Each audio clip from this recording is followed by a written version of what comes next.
Good morning, good afternoon, good evening, everybody. However you happen to be watching and or listening to this, I want to welcome you to the latest episode of the Gaming Circle podcast. Episode 85, I think. Today's price. Now, of course, before we get started, I want to thank everybody for being here. We see a lot of folks in the chat. We're already really we got a lot of people watching already, you waiting to join us. We appreciate y'all for being here, and of course we're gonna get right into it because we have a great guest, and of course the slanderous one was a little late, so we were a little late to start the show. But let us welcome the slanderous one before the opening credits. Yeah, which was at like 10:05 because we had to wait for you. Mr. EverbornSaga, sir, good morning. How are you doing this morning, sir? I'm all right. I'm just fresh off of playing. What are we getting? A little bit of the back and forth a little. See, this is what happens. Okay, when you show see, up during this is why you should come on time. You know? Okay, go to ham. Let me figure this out. Oh Lord. Yes, sir. Yes, sir. And of course, the beauties of live. Indeed. But of course, let me introduce the returning champion. Now, we were going to have the dynamic duo in here, but the African Texan, we will call him, is tardy this morning. So we will see if he shows up, and if he does, we will give him the proper welcome due him. But from TSWS Gaming, we love to have this man on this show because when he's here, it's going to be a lot of bullshitting. Mr. Ham Solo 05, sir. How you doing, sir? How you doing this morning? I'm doing fantastic. Thank you so much for having me here this morning. It's a little earlier than I usually podcast, yes. But hey, I'm here for it. I apologize, really sir. I apologize for making people wake up too early in the morning for us. No, it's all good. It's good for you to be waking up this time of day. So, even if it is Saturday. Yes, it is. Yes, Jerk. It is. So for the few people in this community that may not know who you are and what you do, why don't you give folks a small roundup of what it is they can find on your channel. I'll make sure that when this show posts live, by the way, all your information will be in them show notes. But go ahead, give folks a little bit of a roundup of what it is you do. Yeah, definitely. So if you're checking out the chat at all and you see TSWS Gaming in there, that's me talking. That's my channel. I do on YouTube. I do various different shows. Tuesday through Friday. Tuesday, me and Loke have a show that me and him just do. Fairly similar to kind of this show where it's just me and him and we just talk. We actually don't really have any guests on that show at all, but it's just me and him talking about games and like just kind of the, checking the temperature of the room kind of with gaming and whatnot. And then on Wednesday, I do a solo show where I just talk to everybody about what's actually happening, kind of keep everybody up to date with it, because sometimes there's a lot of stuff that changes between Tuesday and Wednesday in gaming. It definitely is. But then on Thursday, I do a show called Behind Them Sticks where I have various guests come on from all around the world. I've had both you and Everborn on there. I had Everborn on in my extreme infancy with YouTube in a recording, and in fact, when me and him did an interview, we did like a whole hour and a half, and I realized I didn't even have the audio on. Oh no. So that's how young in my infancy I was in that. So we ended up running it completely back. I felt terrible, and Everborn had some heavy stuff going on. With real life as well. So it was just like I felt terrible for the situation that I put him in, but we ended up getting that taken care of. But I've had other guests on as well. I had Seamus Blackley on not that long ago. Bro, talk about it. The creator of Xbox, the Godfather himself, sir. The Godfather himself. I was so excited to see that on your show. Yeah, I had Jerry Hook on, which was like the lead designer of Halo Infinite. Yes, sir. I've had all different types of people on the show, and I have plenty more coming soon. I got Lord Cognito coming soon. Mike Mullis from original NLG podcast. Got a lot of people coming on. I believe, to your surprise, actually, I'm looking to get. He already agreed, but we're looking at a date. But his name is Brad Lynch. Okay. He does XR Nerd, which he does a ton of VR kind of stuff. Okay. You had me at VR. All right. Yeah. He has over 115 thousand YouTube subscribort. Oh, nice. And yeah, he goes he's out. very. He's very about that in-depth. life. Okay. That's great. I watched the video on him with what is it, the PSVR 2, and man, he breaks it down with every single other VR headset on the screen and shows you like the flickering and everything, just to kind of give you an idea. So pretty cool stuff. But anyways, enough about me. I appreciate you having me on. You guys check me out on TSWS Gaming if you guys want to check out my content. And then I forgot to also say that Friday we do the whole panel, which we had Kay Asante on 3 weeks in a row. Yeah. But I'm working and they're like, Loke come on, here. let's get on there. I'm like, well, why not? At the same time, So, I'm working. how does the mic sound now? Are we still getting the? Your slander is on pitch now. Yeah, you good. All right. Yeah, I had to move the wire away from everything else. Okay. See, it's still a of little bit. Audio. Still a little bit. That's weird. Still a little bit. Okay. You okay? You okay? Right. You okay though? Anyway, I was gonna say Ham is like low key the most connected man in gaming. Like no doubt, bro. I'm no starting to doubt. think he knows where certain bodies are buried, and so when he calls up these big wigs, they just like, look, bro. I need to quietly head to Ham Solo and go, sir, teach me your ways, because man, that man pulled some guests, man. I was just like, I'm sitting there watching the show when Seamus Blackley came on. I'm like jumping in my chair, like, yo, this is amazing. You know how many people have been hunting that man? And this man got him on the show. He had him sitting down, chatting for a good time, had a lot of interesting takes. It was really cool to see, man. It was really good to see. I was very proud of you, man. It was very, very good to have that. Yeah, it seemed like a lot of people were surprised, especially since I only have like 550 subscribe. Like I have under 550 subs on my channel. And we need to change that real quick. If you are watching this right now, you are now a mod, good sir. put your channel in the chat there. If you are not subscribed, ladies and gentlemen, please do yourself a favor, because there's a lot of fun to be had on his channel and watching his content. So please go ahead and subscribe to that. Yes, sir. It gets goofy. It gets fun.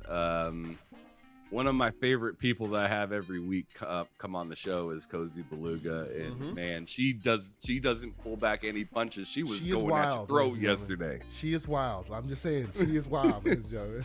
But it's all love and it's all good. We have so much fun on that show. It was really good. It was really good. But okay, so before we get started in earnest, let me first super chat of the day by, of course, the one, the man, Mr. Gerald Mackin here with a $5 super chat saying, a lot of news. Let's talk about it. Shout out to the Gaming Circle podcast. Thank you, sir. We appreciate you as always. Thank you for being here. Now, before we get started, and there's so many people in the chat, so many people, so many great familiar faces. I see 108 Dragons TV in here. It's my weekend of podcast, man. I will be on the Dragon's Den tonight at 6 p.m., by the way. So if y'all haven't checked that out, I'll be with you there. And he'll be there too. Look at this. We are everywhere this weekend. We podcasting like crazy. But okay, as you know, this show like enjoys talking about games and all of that. But let's talk about the games we've been playing. And first and foremost, let me bring up the most important game that I have played in, I would say, wow, like in the culmination of our show, okay? And the only way to show it off is to show you a trailer. So, ladies and gentlemen, this is what I've been playing. I like it already. Oh, no, I know where you're doing. I know where this is going.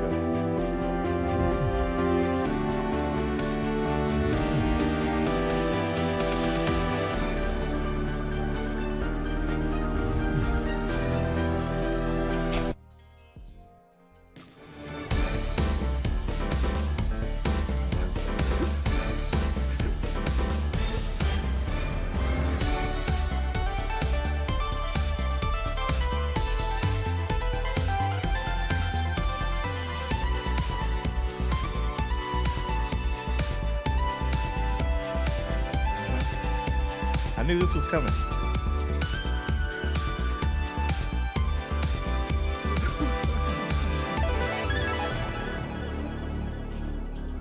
I'm sorry. This is jokes. Happy April Fool's Day, folks. I gotta say. But this is a real game. It's a real damn game. I actually played the real game. It's on Steam. I played it on the deck. I'm boycotting it. I saw that. I'm like, thank you, Sega, for giving me the best April Fool's joke that happens to be a real game that I will then use to troll Mr. EverbornSaga. I'm sorry. No, that image hilarious. Of Sonic dead on the ground, I feel like I'm never going to see the end of it. Oh, bro. You know, that just instantly made the meme. It just did. It just instantly made the meme. And now every time there's a Sonic post, I'm just going to see that image on Anytime he brings up Sonic in any form or fashion, the first thing you will see is Sonic dead on the damn ground. Thank you, Sega. You have made my year. They're just messing with me at this point. They're playing with your heart, clearly. But no, let's get back to properly the games we've been playing. I'll start it off, and then I'll let you guys go. But I really quickly wanted to bring this to the attention of the community because I don't think many people either have seen or played this game. It's called Greek Memories of Azure. Now, I bring this up because I think this is a game that EverbornSaga specifically should really be paying attention to. It is right within your game development oeuvre, if you will. It has a lot of similarities to some games that you have made that I have played, and it is very unique in its execution. It's like a Metroidvania. It's a Metroidvania with actual like RPG and quest elements to it. And it's done very, very in a very much of a style of. Was this a part of that GOG sale? Yes, it was. Is that sale over? I don't know. I haven't checked. It was part of that. But the reason why, and yes, ladies and gentlemen, it was part of a GOG sale, and it was 3 games for $20, and this game alone is $20. So I'm like, what's the problem? Like, let's go through it. But it is really cool. You can see where some of the influences lie.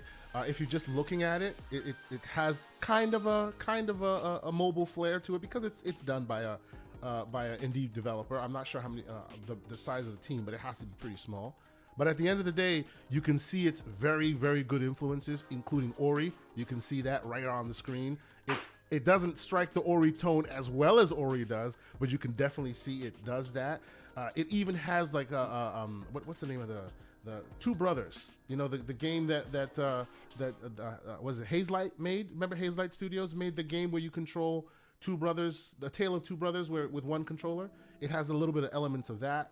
It's very much RPG focused, so you have like story quests, you're going into the world, you're accomplishing tasks, and believe it or not, this game is like kick your butt hard. Like it will kick your butt, but it's very fun, very interesting. I'm about 2 hours in, but Everborn, I really think you should play it because this may influence a bit of your game development and your creativity and ideas for the games that you're planning on making. I know that you've been recreating games in various different genres, right? You've been kind of like doing these are the games that we used to play as kids, and you've been doing it with the Everborn Saga. This might be a place you need to look. It is very well executed, very, very well executed. But I have a lot of games I've been playing. We're gonna get through them all, but I just wanted to throw this one out here real quick and have you guys look at what's on the screen. And I will head to you first, Mr. Ham Solo. But before I do, I will catch up on the second super chat that's come in here from the man himself, 108 Dragons TV, with a $5 super chat saying, Everborn, don't take that ish, bro. Come on, he's got to take it because at the end of the day, he still won't give up them knees for losing the price. I'm just gonna say pause to that whole last few statement, words that came out of your mouth. Yeah. But no, I'm boycotting that April Fool's Day joke of a game, which is an actual game that was actually made it's by real developers. Game. Yes, yep. You can buy it for free right now. I don't want to know about it. I'm taking a stance.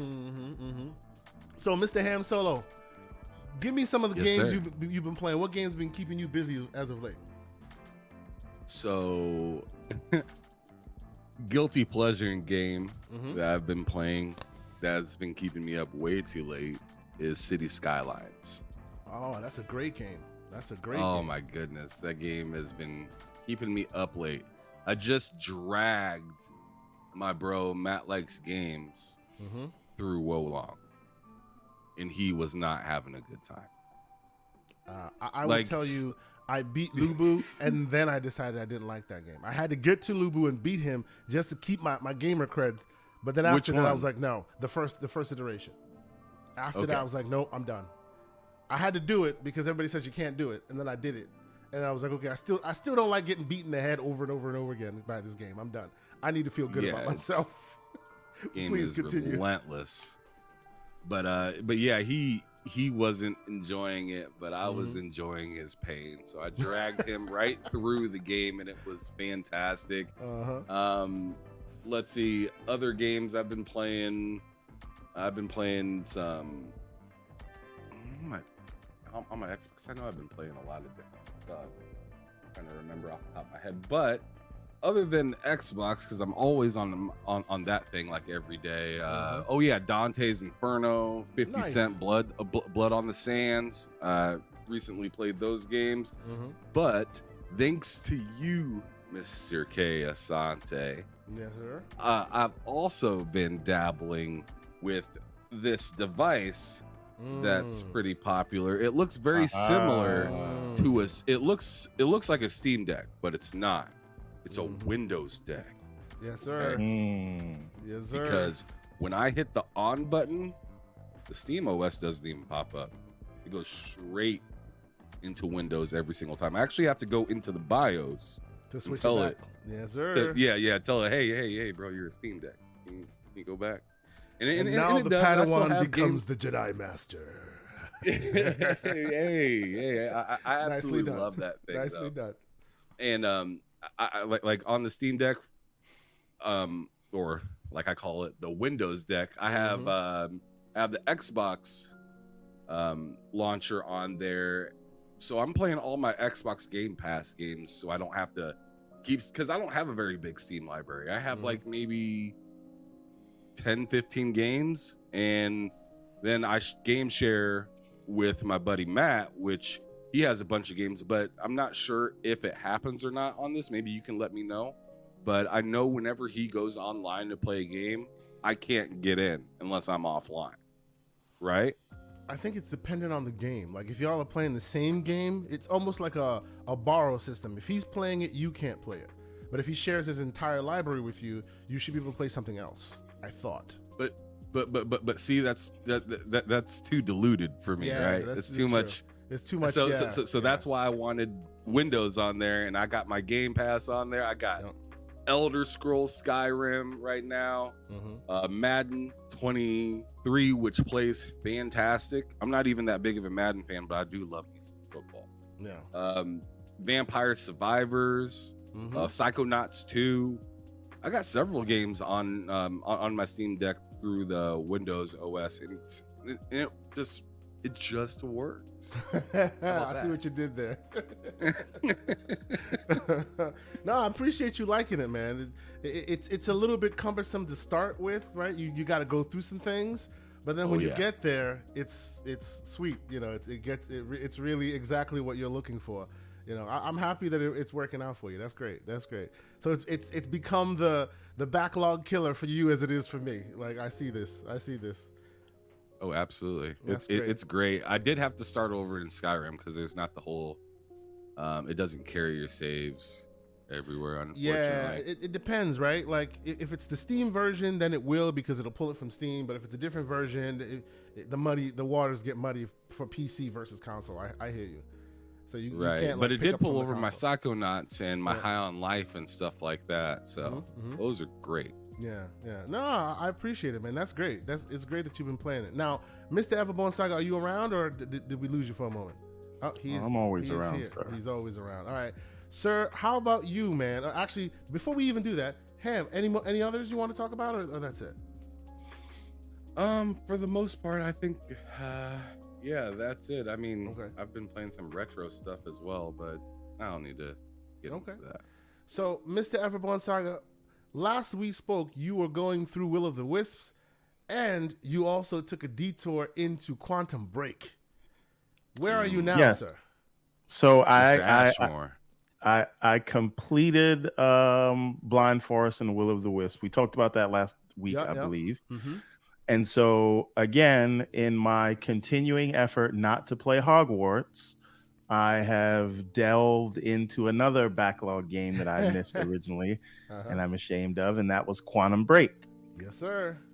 I always thought I played it, but it turns out back then I only played the demo. I never played the actual game, so I went and I played it, and I completed it this week, started and finished it this week. It took about 12 hours. So I put in, a couple of hours a night, and was able to, and maybe some hours during work hours, but that's neither here nor there. Nobody's watching. Go ahead. Right. You never know. We're getting a little bit bigger. I know. So never before 6 p.m. Yes, that's right. Yes. So I completed Quantum Break last night, and that's watching the TV episodes and completing the game. So this to me was sort of, just like in hindsight, it was Xbox's last attempt, before Hellblade comes out, of doing sort of the over the shoulder cinematic type of Sony style game, the game that Sony has mastered. And when I know we had the Order 1866, which also didn't get a sequel, but a lot of, there's a lot there that, set some bars at the time. Because when you look at that game and then you hear it came out in 2017, you can look at it and say, wow, my God, right? Like it's visually stunning. It's super short, because even the 12 hours that I took, you could probably do that game in much less time, right? Yeah. I think you could do that game in like 7 or 8 hours. So I thought they had the foundation of something special, but a lot of that game felt experimental. right? I was talking to Pixel earlier about it, and he pointed out something very interesting. There's actually not a lot of combat in the game because it really is super short. And I don't know what the budget was, but there could have been more fighting, more combat or whatever. And then the last boss was like the most frustrating thing out of the whole game. So it's sort of like but it was not that. It's not that. Like, once you understand what's going on, you can do it. But I just feel like it wasn't explained what the red stuff on the ground were, and there was no real rules around when it would kill you and when it wouldn't. And so it just felt like a lot of it was like, it seemed like they learned how to do some effects, and they were just like, let's just haphazardly throw these out there. So some of it just felt like visual noise than it did art or visual effects. That said, it's a beautiful game. The cast is mostly great. I was not a fan of the live action show. And listen, Lance Reddick was there. The man Aidan classes Gillen up was every there. joint he's in. He classed up this joint exponentially. No, but a lot of the main cast was good, except for that programmer guy who was only in the live action. It was pain in the butt. I did not like that dude. It was more annoying. But to me, this was a huge thing to me. Like, if you've ever seen the show Dark, right? There's a certain tone you can hit, and there's a lot of echoes of that. And I know this came out before that, but the way they were talking about time, the things they were doing, the complexities around it, all of that was super interesting. But the show just felt like it had this super cheap budget, and it felt like sci-fi network stuff. Right, it was they like didn't put as much attention into it as they should have. It should have been given the game the show attention it deserved. I don't. It feels if like there it was a phoned in sequel, right? If there was a sequel, I think the show should be separate from it. So hold on real quick. I will challenge you and say there is a sequel. You just haven't played it, and that sequel is called Control. Play Control, sir. Play Control. I want to see what happens with Jack Joyce, and I want to see him go back for Beth. Unfortunately, that story will most likely never end.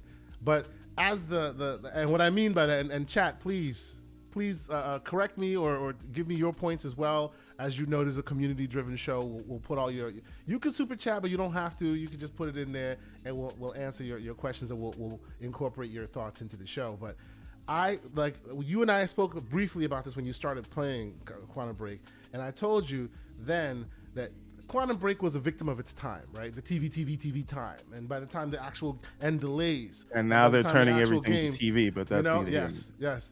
And by the time the actual game came out, that TV dam had broken already, and people were using that as memes. So it was sent out to die. There was no other way, right? But I think that was orchestrated, because I feel like, how many times does Xbox, try to do a new thing, and instead of giving it a fair shot, it just gets torn apart by people who don't understand it, and then when their preferred platform does the same thing. When you say that, though, that's when they accept it. When you say that it gets torn apart by those who don't understand it, that is a very good point. But you should also always add in that the company that runs Xbox then caves. That part's also very valid. Had they stuck to their guns, we might be in a different timeline. They continuously cave when the know-nothings yell. Then eventually it becomes, potential squandered. Right? Well, I mean, because don't. My point is, if you look at Remedy's next game, it is literally a continuation of the engine, of the powers, of the world. Even the art style doesn't change. But everything gets buttoned up and tightened up, and it makes a killer game in Control that they did not get to do with Xbox, because by that time, that ship had sailed, right? That's why I say play Control and let's talk someone in the chat says Xbox are cavemen. But yes, continue, sir. So, and they don't always cave, right? right? Like a lot of people would have thought they would have caved on Game Pass the way the media talked about it. Now everybody's afraid of it. Yeah, true. Right? True. That's So the one I wish they would have showed that conviction with their vision of the TV stuff and of the Quantum Break experimental style games. If they would have showed the same conviction that they show with Game Pass and the same level of investment when people are telling you you're not making any money, you know, maybe things would be a little bit different today, but that's neither here nor there. That's the blast from the past. So I played it, I completed it. It was 12 hours. It was fun. I liked the gameplay loop. It does need polishing. Maybe that happens in Control, which is not next on my list. It should be. It really should be. It's visually amazing. It's very, very cinematic. I think the show should have been maybe separated from the game. I don't think it added anything to the game, not to me anyway.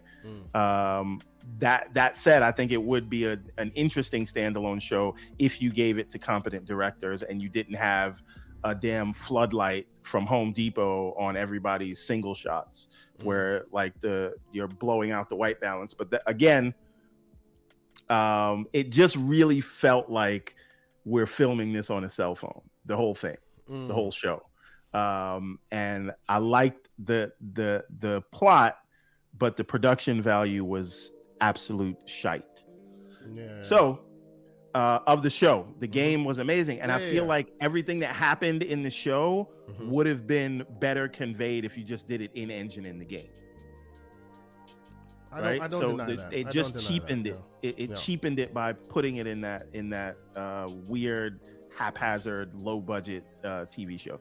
That being said, so I completed that last night early, and then I started Resident Evil 4 Remake. Oh, he did that. Okay. And this is my survival horror kick for this year, because we know earlier I did Callisto Protocol and Dead Space. Dead Space followed by Callisto Protocol. Yes. So now continuing on, I'm in Resident Evil 4 Remake, and I'm at the very beginning with the chainsaw man chasing me in the village, and I keep it feels like it's never ending because I try to go and wipe them all out, but I don't think you can. Maybe you can, but there's so many of them and so little bullets. The knife isn't enough, and I don't think I have that kick yet. Isn't there kick.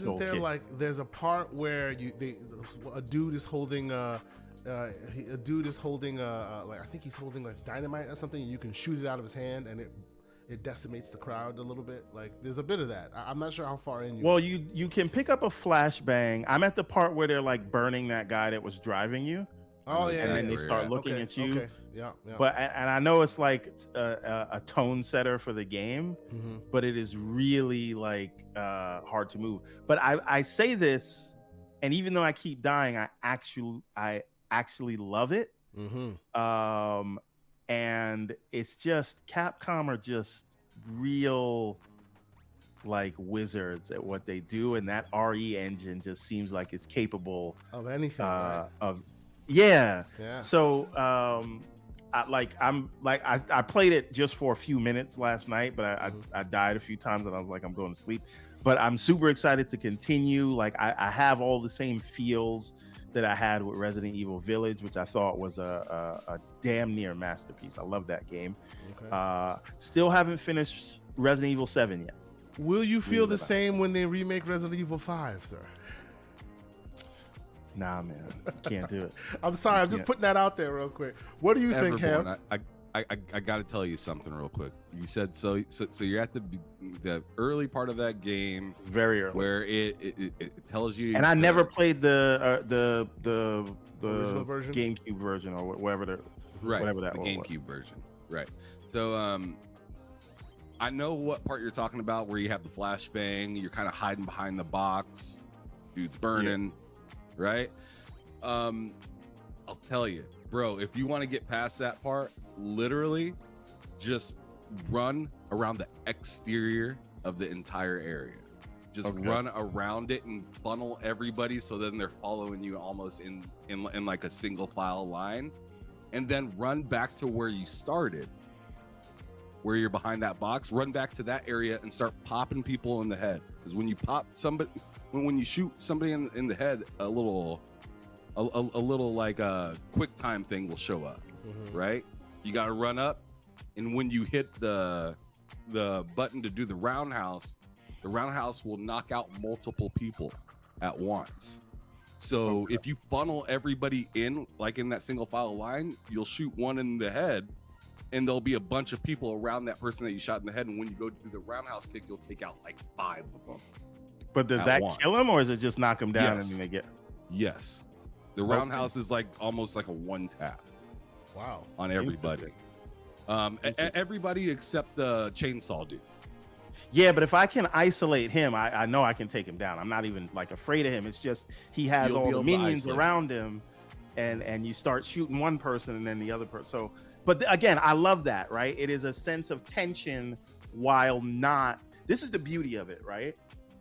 You have that sense of zombie tension, but it's not tied to tank controls where you're just moving slow and you can't do so. Like Leon has a lot. That's Leon you're playing as, right? Yeah.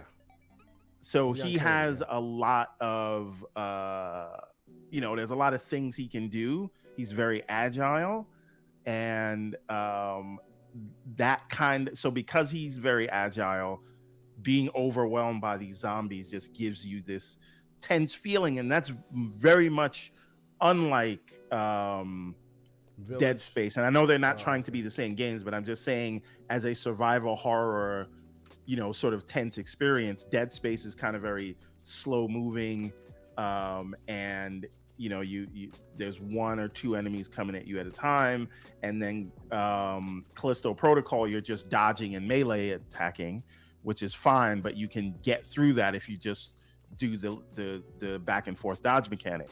This requires skill, and they're not asking too much of you, but it requires a certain level of skill. Like that tactic you just explained, run around, hit one in the head, do the roundhouse, knock them out. Like if the fact that you have to do all that and think on your feet to sort of manage controlling the crowd, I love that. And I love that sense of tension, because you do actually feel scared, right? There's no sense of being scared in Callisto Protocol. There's no sense of being, I mean, there's a little bit of scariness in Dead Space, but it's more sort of atmospheric.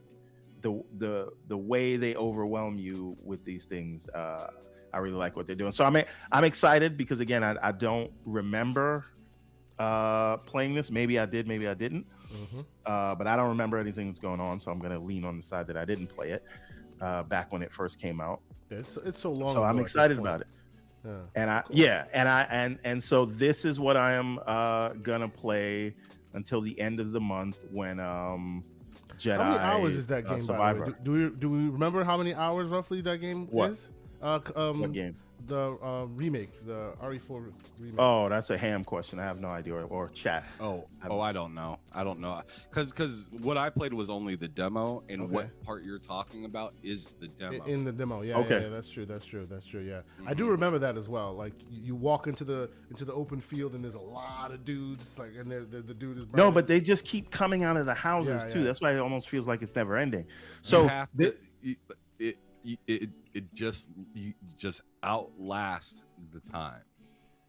Okay, is what it is. It doesn't tell you, but it's a time event. Okay. Victor Alistine in the chat, thank you, sir. He says it's over 20 plus hours to beat the game. Okay. So my goal for this month, now that we're in April, is to complete RE4 remake, and then the last quarter of Fallen Order, because I never finished the end of it. I got like 75% of the way through. Oh, that's a great game too. Yeah. So I'm gonna finish that. Hate that map though. Oh boy, that map. Forget about that. Yes, map. it's terrible. This is why I haven't finished it yet, because I put it down for a few months, and then I came back to it, and I have no idea where to go or what's going on. Oh, ladies and gentlemen, we have the Sauce Master in the house. Welcome, Gaz. What's going on, brother? Hope all is well. Thank you. Thank you. I didn't know that that's Septics. Oh, I see the picture. Okay. I didn't know that was the name. But I say all that to say, so I want to get this and Fallen Order completed so that by the end of the month I can come to Survivor, and then we all know that Redfall is in the beginning of May, so maybe Survivor gets delayed until I finish Redfall. All right. But then you're still gonna keep avoiding. You're still gonna keep avoiding Hogwarts, huh? I see you still. Oh, Hogwarts! No, I've successfully made it, bro. Right? Bro, you know what? You have not successfully made it, because at the end of the year there will be Game of the Year talk. Yes, there will, and it'll come and beat you in the head once more. You know it will. I don't think Hogwarts is going to make that list. Oh, listen to this, ladies and gentlemen. This game still has 2 more release dates. Let me put a poll in the chat. You guys, please. Hogwarts Legacy, does it make it? Okay, let me preface this. I only have like 4.5 hours in Hogwarts, but in a year where obviously Tears of the Kingdom's coming, right? Spider-Man 2 is allegedly coming. Starfield, and I don't know why anyone would have cause to sleep on Starfield with Bethesda's track record, but if you do sleep on Starfield, I feel sorry for you. Oh, I see King Thrash in the chat. What game is this in the background? What's the name of it? This game is called Greek Memories of Azure. Okay, that's what it's called. So I say all that to say there are so many things coming out this year between Spider-Man, between Tears of the Kingdom, between Starfield, which I think will be nominated. I don't know. Does Hogwarts make it, or does Hogwarts push off Final Fantasy 16 from getting nominated? So, well, that's more likely. Let's let I'm not talking about winning. I'm talking about being in the conversation.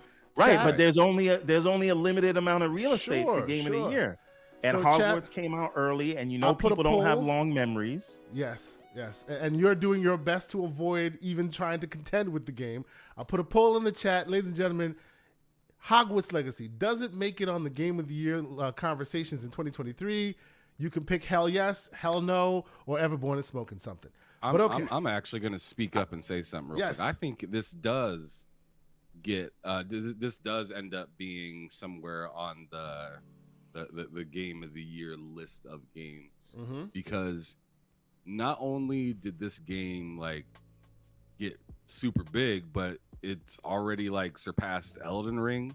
We didn't think like in you just got done saying people got short-term memories. Elden Ring won Game of the Year last year. It came out early in the year, and then on top of that, Hogwarts Legacy, I mean, the IP is a household name. Yep. So and then, I mean, this game, as I just got done saying, has 2 more launch dates this year. It still has 2 more launch dates to stay in people's headspace. So it's coming to Xbox One and PS4. I bet there's DLC coming. Bet on that. There's DLC coming, which will rekindle that fire. And by the way, while we're on the Hogwarts topic, I finished that this week as well. I finished Hogwarts Legacy this week. I gave it a 9 out of 10. I played 4 days and 8 hours and so many minutes of it. I haven't finished every side story or anything yet, but I played mostly the main story campaign. I finished it. Compelling story. I can't tell you. You cannot be a Harry Potter Hogwarts fan at all. If you're a gamer, this is a game for you. But continue, Everborn. Continue the slander. Go ahead. I mean, I think they can cancel the Game Awards because Tears of the Kingdom will win. But that being said, this conversation is only about the nomination, and I just think we are in a stacked year. That's the only thing I'm saying. And by the way, I chose. You ain't lying. Yeah. I chose Everborn and Smoking Something, just so we all know what my vote was. But I don't know. But anyway, I have been doing all of this to avoid playing Hogwarts, and now I feel like we're at the point in the year. Resident Evil 4 now. Jedi Fallen Order, Redfall, Tears of the Kingdom, Final Fantasy.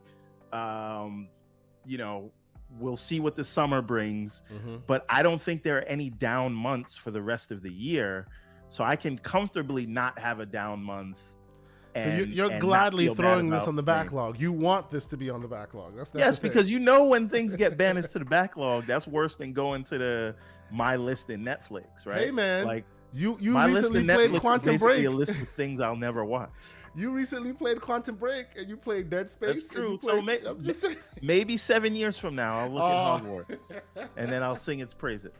Okay, so before we move on from the games we've been playing, real quick, as I said, I finished Hogwarts this week. Awesome game. Don't listen to EverbornSaga. He's definitely smoking something. I'm sorry. He's definitely smoking something. I have long hated on the Harry Potter franchise, so you have to take know. Everything I say with a grain of salt. Yeah. Will it win the game of the year? That is doubtful because of its controversy that surrounded it. Because as Everborn has said, it's a stacked year. It was stupid, yes, and I say that as a big time Harry Potter hater. No, it was a stupid controversy, but it is a stacked year. So if it doesn't head to that game of the year that actually get the award, it'll be nobody's slight, right? Because there's so many other really good contenders potentially going to take it at that point. But it'll definitely, in my humble opinion, it'll definitely be in that game of the year conversation. I also finished Horizon Forbidden West, which many consider, what do they call it? Gaming NyQuil. Yeah, Slow-Mo Backslap told me it's gaming NyQuil. Gaming NyQuil. You know, I agree. I agree. I beat that game and it was just like, it was like you say his name and slowly. he shows up in the chat. Mr. Slow-Mo Backslap is in the chat. There he is. Now. Let's go. Yes, but I also finished that and I played that. No, read Slow-Mo's chat. Okay, let me see what Slow-Mo had to say. Slow-Mo went, Everborn never finished that game, mostly because his taste in games is trash, but he also is smoking something. What's something? Rhymes with thirsty death. Yeah, okay, absolutely. No, I mean, I finished Forbidden West. I've already expounded on the reason why it took me so long to finish Forbidden West, because my daughter loves it, loves to put on all the crazy armor and walk around trying to fight big turtles and all these other, like the snake was a pain in the butt, and you know, she just loves jumping in that world and doing that. So my final hours clocked in was 175 hours for a 30-hour game. Yes, but I was like, you know what? Like I hear the DLC is coming. They say the DLC might be better because they've actually removed last gen from the supported list. It's only like the current gen. I'm like, okay, that seems interesting enough. So I will be playing that. But unlike most DLCs, this one you have to finish the game before you can get access to the DLC. So I finished that last mission and that's done now. I know it's not everybody's favorite game, but it is on my finished games list. So there's that. And then of course, as I said, and as we're playing right now, I'm playing Greek Memories of Azure, AZUR. It is a very interesting game. I've been playing it mainly on the deck, and I've also played it on PC. What you're seeing here is PC capture, but you can also play it on Steam Deck and run 60 frames smooth. It's beautiful, very, very cool. And as I'm a grazer, you'll see I blew through a bunch of games here. Chia, which is the indie game that's on the PlayStation Premium service. I've put a little bit more time into that, but I really need to double back and get into it. We missed last week, so Diablo, and I think there's possibly Diablo 4 footage in here that you may see. Love that game. I can't say any much more than a bunch of people have already said. Super I left that addictive. off my list too. Like, so Diablo, Zelda. If you don't want to take Final Fantasy, fine, but I think it's a contender or will be a contender. Yep. It looks like one of the better Final Fantasy. This is controversy aside, which we can talk about. Sure. But it does look like one of the better Final Fantasy games, albeit the stupid reasoning behind what Yoshi B said. But that's neither here nor there. Let's not go there. Yeah, we can, and I'm happy to go there. But so between Spider-Man, Starfield, Zelda, Diablo, right? You think there's not a lot of slots not left. a room. I hear you on that. I do hear you on that. And Diablo is a time killer. Oh boy, like it's a time killer. Either because you're waiting in line for 85 minutes and it crashes and you do it again. And listen, Jedi Survivor might be on that list too. Sure. If they fix that damn map, they we did good. it dirty on the first one, and they may try to, make up for it. So fix the map. We'll talk. Fix the map. Give me a I'm map just that's saying, actually useful. it's a very stacked year, so don't. True. I could be right. I've been. Yeah. You're right most in half of the time. I hear you. 60% of the time, I'm right every time. Sure. And I did try some of the Forza Horizon 5 DLC.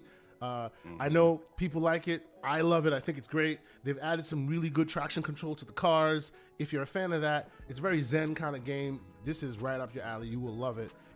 I will leave it to the betters of the racing genre to expound on how great it is. I will leave that to you, Fuzzy Belvedere. Shout out to you, good sir. The anti-lag in it is really The anti-lag cool. is awesome. Yes. It really helps you really hone in on being able to do some drifts and everything else. It's very, very it makes you feel like you're driving that car really well. So yes, if you haven't checked that out, I was one of those who got the deluxe edition. So all the DLCs that are coming, I get access to. So I tried it day one. It is chef's kiss. It's great. If you know that game, keep playing that game. And finally, I will speak on it. And it's not a topic because I didn't want to make it a topic, but I have been playing The Last of Us Part 1 on PC. And I want to bring this up because every time, and we are gamers here. Some people say, oh, Xbox gamers, oh, PC gamers. I like to say we are gamers here and we play where the games are. And when there's slander to be had, we throw that slander. When there's smoke to be delivered, we do so. And when people are doing too much, I feel the need to call it out. This game started off heavy, I know, because I've seen a lot of the trailers, a lot of the weird images of people falling out in a really, really buggy, weird mess. I had the game pre-ordered. I found it on a deal. I got it for $35. So that's why I paid it, because I've already paid it on PS3. I've already paid it on PS4. And I wasn't planning on paying on PS5. But hey, it's on PC. They've done a lot to it. I wanted to check it out. So got that deal, pre-ordered it. It came out. The day it came out, I had installed it but didn't play it. I played it less than 24 hours after it came out. And the worst thing I experienced was during the shader compilation. And for those who don't know, on the console side, shader compilation is something that either every time a new asset shows up in a game, it has to compile it. So then you get a little stutter and a little stutter and a little stutter. That's what was happening to Elden Ring. Or they compile it all at the beginning, and then you don't have to worry about it anymore, right?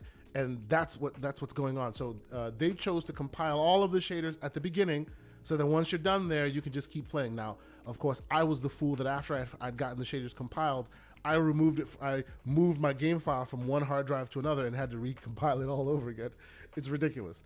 Needless to say, it crashed on me twice while compiling the shaders the first time. After that, logged into the game. It is a heavy, heavy game. It's the first game I've ever played, even after, you can see that, games like Cyberpunk haven't been optimized well or whatever, or they're doing too much with ray tracing or whatever. This is the first game I've ever played on my big machine here that made me go, yo, my 3080 is just not good enough. It made it feel like it was hampered in a major way. Because even if you put all the, the DLSS and all the upscaling features on, right? It's still really, really heavy on the game, right? You can get it to 60 frames per second. I was able to get it way beyond 60 frames per second. I just had to turn on the DLSS, and I had to do it at 1440p instead of the normal 4K that I play. It's still fine, but I guess the point I'm trying to make in bringing this up is there's been a lot of hay made about how terrible that game is and how horrible it launched. I didn't play it literally day one on code 100, but less than 24 hours before, when I started the game, the update had already been made, and it's not bad at all, right? So yes, I hear it's fun. There are memes. Her face is lathered in such white, weird fame, and I see Joel in blackface, which I was like, what is going on? There's pictures of something, But I saw none of that. I've seen none of that, right? And if you check my Twitter, you'll see that there are a few a few games times I've posted up pictures, and it's actually pretty clean. It's decent. I'm playing it widescreen, ultra wide. It's great. It's great. I was a big fan of the show, so I just wanted to relive and replay that game. So don't let the smoke go too far. Don't go ridiculous. This is not Cyberpunk, and even Cyberpunk isn't Cyberpunk because it is now doing gangbusters right now. It is now there is a story that came out, especially when that Idris Elba expansion drops. You saw that thumbnail. I was like, yo, this is the thumbnail this week. I'm just doing that. So yes, there is smoke to be given. Yes, they ended up not using their initial. They didn't use Nixus to do the port, but it's not that big a deal. And people are loving the smoke and loving ripping it apart. It's not. It's actually a decent game right now. Let's keep it a buck though, real quick, KSI. Please, yeah, speak on it. I feel like it's wild. Like I would have never guessed it. I was the lowest score. I was the person to give The Last of Us Part 1 the lowest score on my channel. I gave it an 88 that it was going to come out on PC. That was the lowest score on my panel for that game. And I would have like never 50 guessed something that right it'd now, be if I'm not a mistaken. 56 with a 1.8 user score. I would have never guessed that, especially in this year where we're having all of like Everborn said, we have all the big games coming outside to play today. And I would have never thought Last of Us would have came out looking like absolutely. Looking like so, that. but here's the thing about this, and I know everybody's like, making fun of it as they should because it's hilarious. And shout out to Greg from. Let's not even go there. That was funny. Hilarious. Like, it was if funny, you took but it that was also seriously. no. Like I don't know what you're doing. No. I thought it was perfect. Like he was speaking my language, but of course he was because that's what you want to say. But continue. Exactly. I said that's my new spirit animal. Talk more of that talk against PC. Now, but the thing that I wanted to point out was the game launched in a bad state, but like how soon before we fix that? It's not less than 24 hours, bro. It was perfectly fixed. It's right. fine. So, but this is the thing, right? So we all are sort of rushed to make decisions on things just to feed the algorithm. And if it was patched within a day or within a week or within a month, it's not like the game's going away. So this is again why I say, how about we don't have to rush on everything on the moment it releases. See, and this is why Loke 7 is late.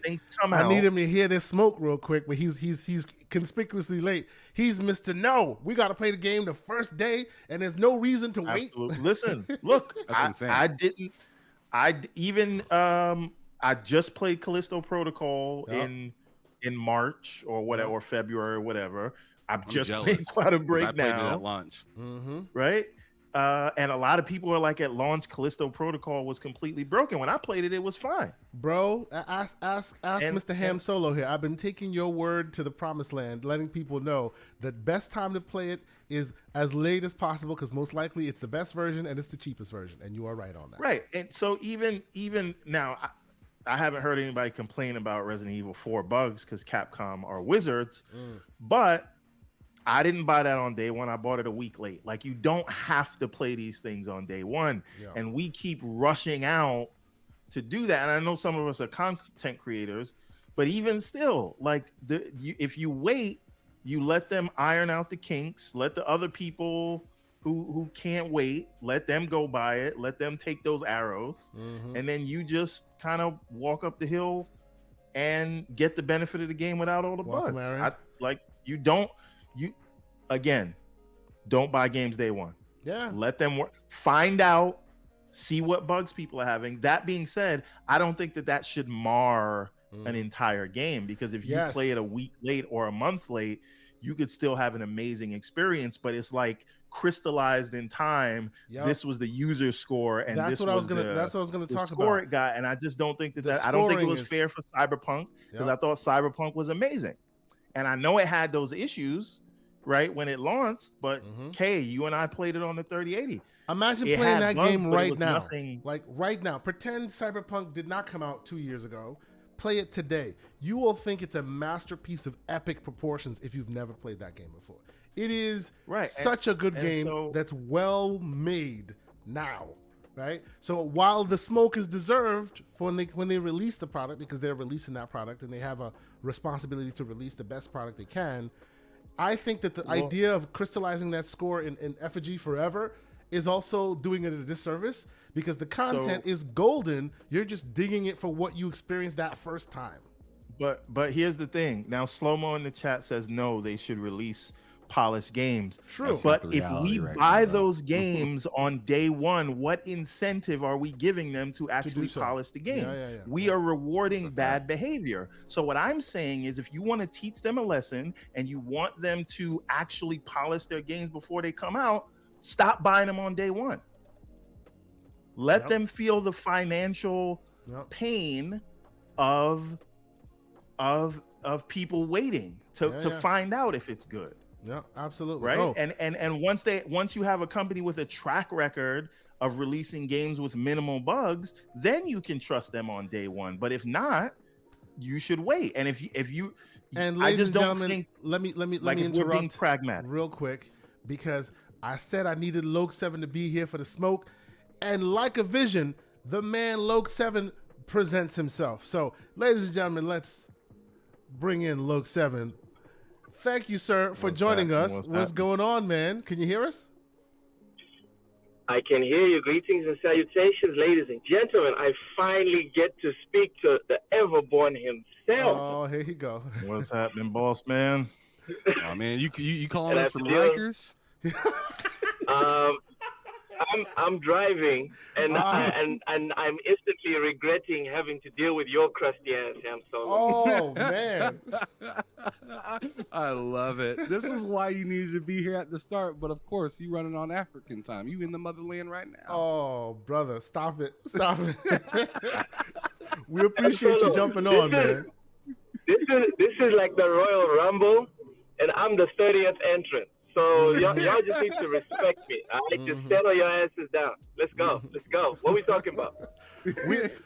We're talking about buggy day one games, and I'm saying the best thing to do, one, to for your own like safety, right, or peace of mind, I should say, not safety, is don't buy the games day one. Oh yeah. Yeah, that is another thing that we use against him. He is like there will be no Kojima slander because he is Kojima King in this. Oh, so he went full Kojima. He went full Kojima. Yes. Tell me the one Kojima game that launched buggy. One. Touche. Okay, I'll give you that. But I guess my question is, I'm just asking for. No, I hear you. But do you know what Kojima says about you when when the camera's not rolling? I'm just saying. Hey man, it ain't printed on IGN, so I don't know if it's true or not. It ain't printed on IGN, it's hearsay. It's rumor. It's hearsay. He's not a Yoshida stan, all right? They're not from the same clan. Mm-hmm. Understood. But okay, Everborn, get back to your point. What were you saying? Yeah. Ultimately. So what I'm saying is, if we want the games to come out polished day one, then there needs to be a consequence to releasing them that way. And so I say we just stop buying games day one until developers and publishers get their acts together.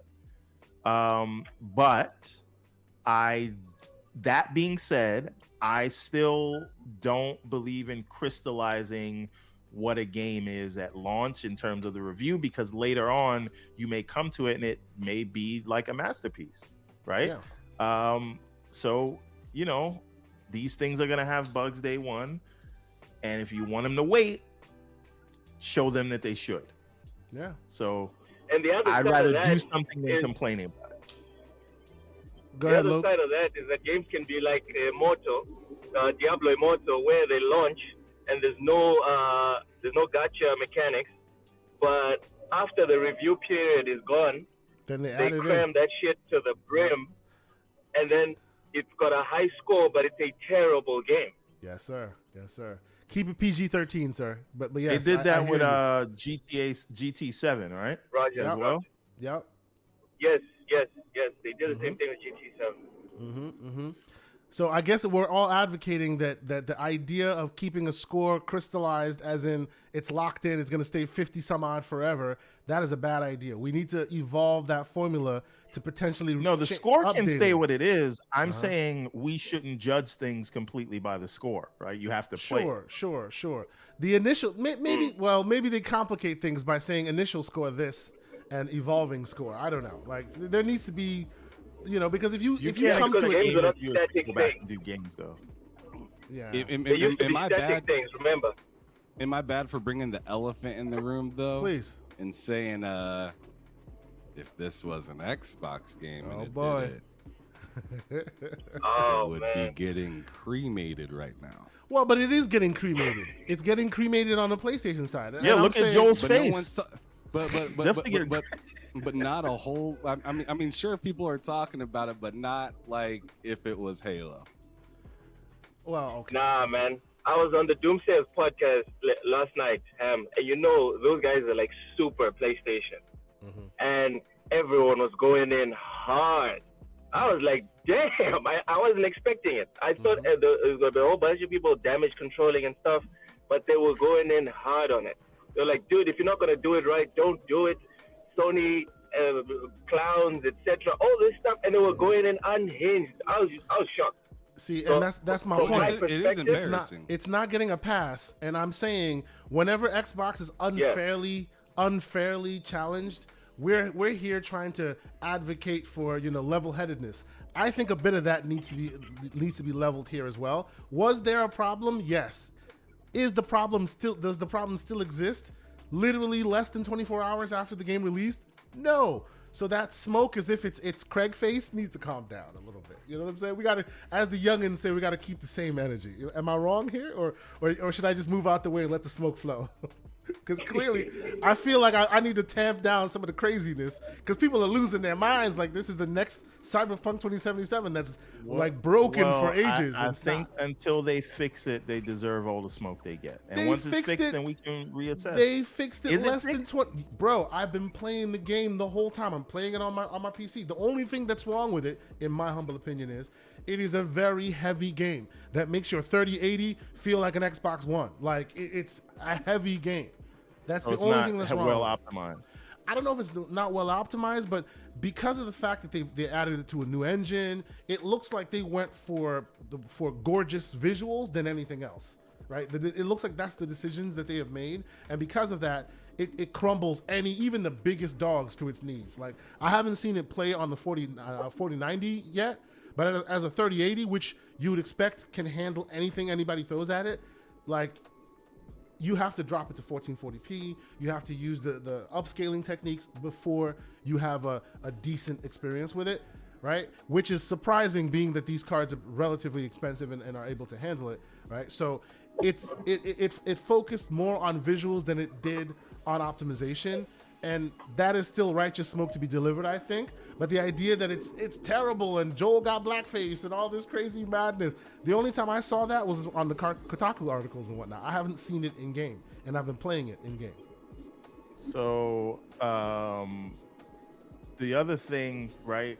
Because you haven't seen it, right? Sure. Like you have one of the top end cards. Well, and a lot of people for the playing it record, may have different, the 3080s, the NVIDIA 3080s GTX cards have been notorious for having issues with this game, to the point where that's where my crashes were coming from. Like I did a little bit of research, and they're saying, 3080s specifically were more susceptible than others. So I'm not saying that because it's not happening to me, it's not happening.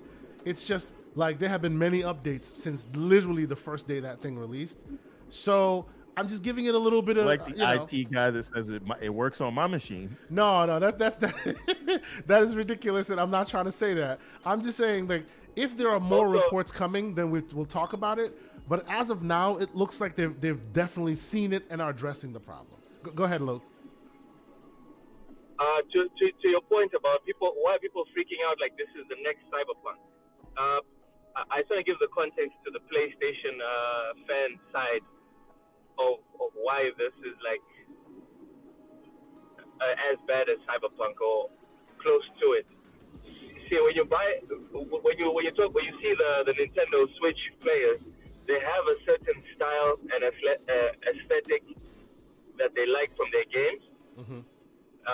Some people may call it kiddie games or pixel or whatever, but that's their style on Nintendo, and it works for them. With PlayStation, the style that they go for is super crazy, beautiful looking graphics. Yeah. So even if the game plays well, those graphics, that's not acceptable in the PlayStation circle. So it must also hit the heights of graphics as well as gameplay. Yes. Is what So you're saying. yesterday you were talking about there's nothing game breaking or whatever like Cyberpunk. Yeah. And after chatting to a couple of PlayStation people that I know, they were like, dude, it's not just about playing the game. It has to look beautiful. Well, no, I hear you on that.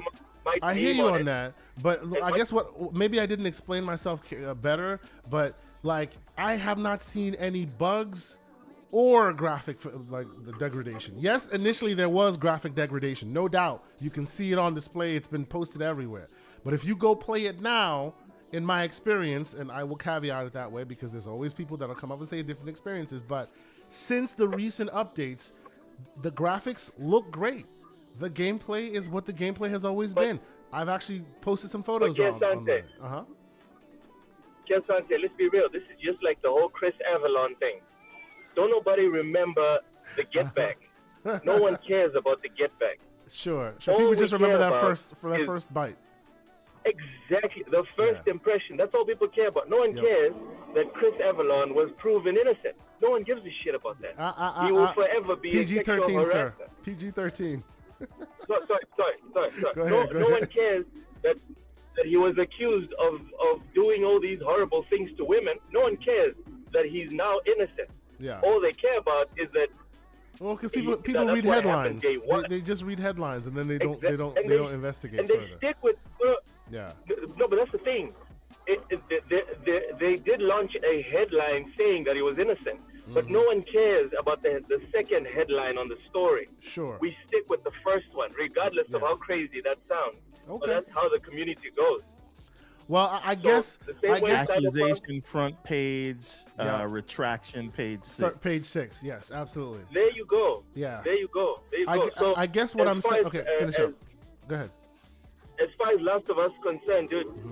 Remember, even on the show yesterday, I did read out that Naughty Dog rolled out a patch to fix a whole bunch of stuff, and there's another patch coming out next week to fix more stuff. Yeah. But no one is going to remember. No one's going to put that as a highlight discussion on their show. That that's what I'm doing right now. No one's going to. Right, that's what I'm doing right now. I'm here trying to tamp down the ridiculousness because when that ridiculousness is hitting Xbox, we're here tamping down the ridiculousness. So I'm here to be like, chill, people.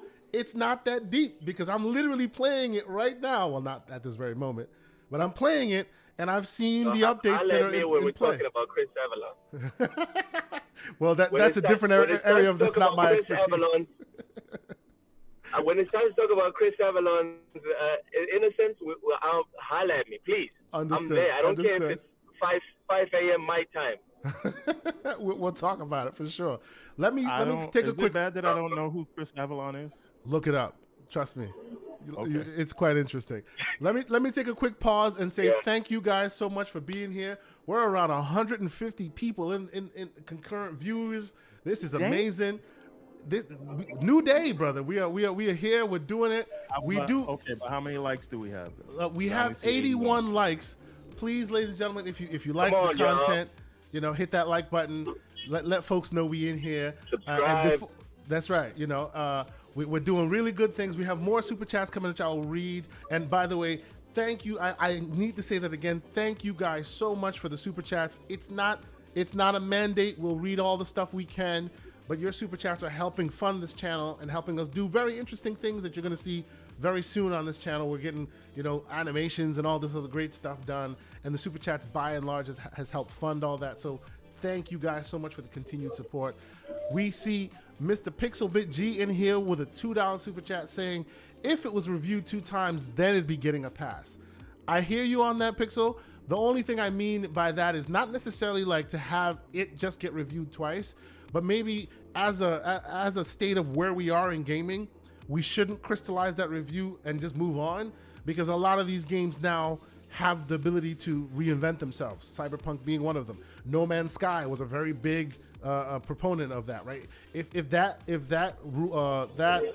review stayed crystal for all its time, people would have missed a lot of what it's doing now, and it's done a lot since its initial inception. So I think maybe the review process as a whole, not saying to make them re-review everything again, because we don't want to put extra work on it, maybe change up the dynamics of how reviews are done, and have that be understood that, hey, you know, games are becoming a living thing than a dead thing that's on a cartridge and you're done. You know what I mean? I think that's more on us than the reviewers. Sure, like, sure. Can't, I think a bit of both. all these new things is coming out, warranted. you can't expect them to have to go back because somebody messed up their launch. I hear you. I hear you. I think I do think the scores should stay the same. I just think we should weight them less as time goes on. But you know that's not what's going to happen. That score is still going to be. But that's for us to headline. figure out, right? Sure, that's sure. for the gamer to figure out. Yeah. It's just this whole thing, like, don't let, especially as time. I get, like, if you're making a buy-in decision the day the game comes out, you may want to look at that. But as time goes on, like, especially as these things get cheaper or they get added to subscription services, try the games and don't worry about what it scored when it first came out. Sure. No, I hear you on that. To be way better later as time I hear you goes on on. that. That was my whole point. No, and you are correct on that. Let me get the second super chat. Oh, I'm sorry. Go ahead, Loke. You were saying? Oh, you're botting a little bit, sir. I don't know if it's just me. You know, he is. Yeah, you're botting a little bit, sir. Maybe you want to jump out and jump back in, because it looks like your Texas connection is giving up the ghost, sir. Let him know. Your Texas connection is giving up the ghost, sir. How about you jump back in, okay? Yeah, it's like it's botting back and forth. So I'm gonna drop you, and then you can jump back into the show. All right, let's let. Oh, and we switch. There we go. We're back to the three man. When he jumps in, I'll get him back on here. But okay, then we have a Mr. Slow Mo Backslap with the $5 super chat. Thank you, good sir. He says, and by they, I suspect he means Naughty Dog and The Last of Us Part 1. He's saying they did a DirectX 11 to DirectX 12, which Microsoft recommends not to do for this kind of game. You know, all context that matters here. But I just want, there's smoke. Whenever there's smoke, we enjoy reveling in it. We're all about to slander here, but we want to keep it righteous, right? And they fixed it quickly. So that's all I just want to put out there. Level-headed, people. Let's be level-headed about it. But you know what? We've been belaboring the point on the games for a while. It's been a while since we've been here, so I appreciate like being able to jump in and really talk games. But I think it's time we should move on to some of the news of the week. And once again, thank you guys so much. Yet, right? Oh yeah, we're about to get into it. We're gonna go fast, as fast as we can here. And some news of the week. One of the things that I really wanted to talk about, I saw this pop up, and it was very interesting. And I want to have a conversation about this because we've been having this whole ChatGPT thing, and AI is becoming a big thing around here, and all of that. And I gotta say, this came out and was very interesting to me. Ubisoft is using a new AI writing tool called Ghostwriter to write what they call barks. Now, I don't know if you guys know what barks are in games. It's literally the ambiance in the background. The NPCs that are talking, they're just having like conversations to fill out the world as if things are going on, right? And for a long time now, that's an interesting idea. Yeah. It's a very interesting idea. All the filler that populates the world, now they're using ghostwriters to do that, right? So first and foremost, my first thought on it was, hey, here it goes. The world, we've myself and Everborn, we've talked about this in the past, where it's like, hey, super interesting. There will be a world where they will use these AI generated conversations to potentially like fill in the NPCs. And then you'll be able to talk to NPCs that will never say the same things twice, right? They will be very well read and very well thought out, because, hey, now they have this huge back-end knowledge base that they can draw from, right? It's very cool. But The reason why I bring this to the attention of the congregation, as it were, is this is also has a very scary connotation, man. For a long time now, like this has been the work of people, right? Jobs, livelihoods. You know, now they're talking quickly about, oh, well, this is just a backfill. We still need the creativity of man and all of this. But how long will it take before the games we're playing are mainly being created by robots?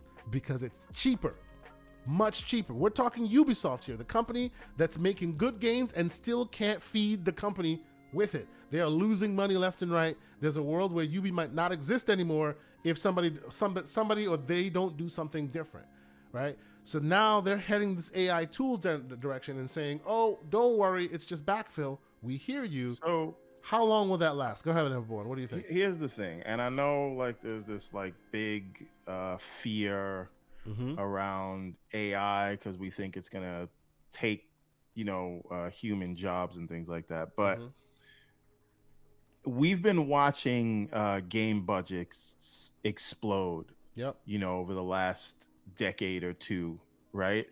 We've been looking at the time it takes to make a AAA game has more than doubled. These budgets are going into the hundreds of millions, right? Just think Callisto Protocol cost $150 million to make. Absolutely. Right? Yeah. And so this idea that we expect games to get bigger and we don't want to wait 5, 6, 7 years for these games to come out. And, we wonder why a game could have these astronomical budgets. All of that points to me anyway, that we need to find a way to increase the productivity of the people that are already there to meet the expectations of the gamer. And I think augmenting their workflows with AI to take away some of the tedious tasks helps them actually make the bigger games that we require. It doesn't necessarily mean that these people are going to lose their jobs. It just means each individual can produce more and make games at the size we expect. You don't see any dystopia in this potential. Something has to give, right? Sean Layden talked about this. A lot of other people talk about it. The budgets are getting out of control for games. So how do you bring the budgets down without just saying we're just going to switch to a AA model? You have to augment the people you have with these tools, right? So I'm not saying that we shouldn't keep an eye on it and there's no cause for concern. I'm saying we're not there yet. I do think it will be of benefit to a lot of these game developers, and it will allow smaller teams to make even bigger things at sometimes micro budgets, right? So we've seen the things that Unreal can do. If you're a mobile developer, you've seen what Unity can do in terms of taking some of the idiosyncrasies of developing on different platforms away from you, right? Those things like Unity, like Unreal, those are becoming sort of abstraction layers to whatever the individual platforms are, and then the platforms are abstraction layers of coding to the metal of whatever device you're going to go to. And I'm saying you can think of AI as another abstraction layer to where maybe you don't know how to code, but you have an amazing idea for a game. And you can see new successes that build new studios to do these things. So I see this as a net win, and I think I think of it less as a job killer and more of a this is how you keep getting the games that we know and love, and we get bigger without the time and budget expanding. So I'm all for this. Yeah, I actually think the opposite. Go ahead. Yeah, go ahead, Ham. I think this is a job killer, and they're tired of taking the PR hit that they've been taking as of lately. Ubisoft Paris, in specific, has been very vocal about how they've been getting used to work anywhere between 15 or like 12, I guess, to like 20-hour days. Mm-hmm. Like, not even kidding. It's which is absolutely crazy. They have like this whole crunch culture kind of thing going on there, and this is for the latest Just Dance game. Okay, Yep. so like something like this being implemented would be great, sure, but I'm looking like long term, like maybe 5-10 years from now, or maybe a little bit further, depending on how much this, you know, stuff is in its infancy and can be really taken advantage of. I just think that, yo, Ubisoft wants to do what they can to have less people stressed, sure, but also have to deal with less 20,000 people in employees. general. 20,000 employees, man. That's They what I'm can't- saying. They want to deal with less. Yes. Right But now, hold they on are a minute. struggling. Hold on a minute. See, Mhm. this is sort of the thing that, you know, I always find interesting, because you ask anyone about Ubisoft that pays attention to the industry, the first thing that you'll hear is they have too many employees, Yeah. right? The number of employees and doing things in-house is an albatross to the company, and they're not allowed to move fast. They have all these people. So it's either, right, you reduce headcount Mm-hmm. or you go out of business. And for the sake of reducing headcount, do we just say, you know what, I don't want them to reduce headcount, even though it's eating away at any potential earnings that they can have, so they'll ultimately have to sell themselves off piecemeal? So Everborn, I think 'Cause then everybody loses their job. Let's set the expectations correctly here. I think we're having conversations from a different perspective, right? From a business / creative perspective, like turning creative into business perspective, you are 100% on point. And we can speak to that, right? That's necessary. That's the world we live in, right? Sean Layden said it. Budgets are ballooning. They need to quell that. They need to, set themselves more accurate budgets. They should quell their crazy interests in wanting to push the envelope, just to continue to make it profitable. And things like this can mitigate any of that quelling. They can still, shoot for higher heights. The Unreal Engine 5 5.2 event that happened shows that now you can build a teeny tiny small little a bit of brush, if you will, and through the tools of Unreal Engine and through automation, they can then blow that out based on your initial idea and make a huge jungle that doesn't require people spending all that time to do, right? So all of that is happening. We champion that. Yes, that's a thing that everybody universally champions. But so I'm AI just is saying, another way of doing that. Why don't we champion AI? The Skyrims of the world were done by many developers over many years, right? And I choose Skyrim specifically because Bethesda has had employees that have worked there for 20 plus years, working on these crazy worlds that they've spent so much time building. If you watch the latest Starfield video where Todd Howard was talking about their latest update when it's coming, he points out employees that have been there for 20 some odd years doing the same thing that they were doing on Skyrim with Starfield now, right? And nothing you're saying about the AI being an augmentative and being a positive is wrong. But there is a world where there is a future world, and as Ham is saying, we don't know how far into the future, but it does exist, where those people who have been part of that infrastructure, who have been using that to feed their family and pay for college and all of that, will no longer exist. And that's just a little worrying. Both can exist. Both can exist, I suspect. But no, go ahead. So let me expound more. Yeah. Right? I think the term AI has been villainized, right? And let's be clear real quick. This is not really AI. They're not sentient. This is basically autocomplete, like taken to its ridiculous evolutionary conclusion. This is not thinking for themselves. This is not that. Generative text. Whatever, yes. Right?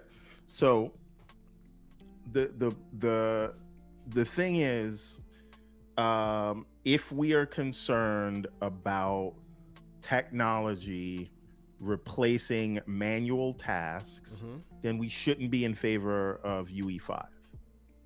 Right? Because all the things UE5 bro, is doing. You've heard me come here and say UE5 is dangerous for the industry and there should be competitors. No, I just want Umbra on my side. I know. I know you do. So we shouldn't champion UE5 because it automates a lot of those repeatable processes, and it allows a smaller team to do the work of what used to be done by a bigger team. So if we can accept that and accept that this now allows people to make games with less people, which is ultimately saying, it's going to kill jobs, but we don't think about it that way. We think about it as empowering smaller developers. Yeah. And the bigger developers that use it will be more productive and make bigger, more bombastic games. So what I'm saying is we should take the thought process of UE5 and apply that to these AI tools, GPT tools and things like that.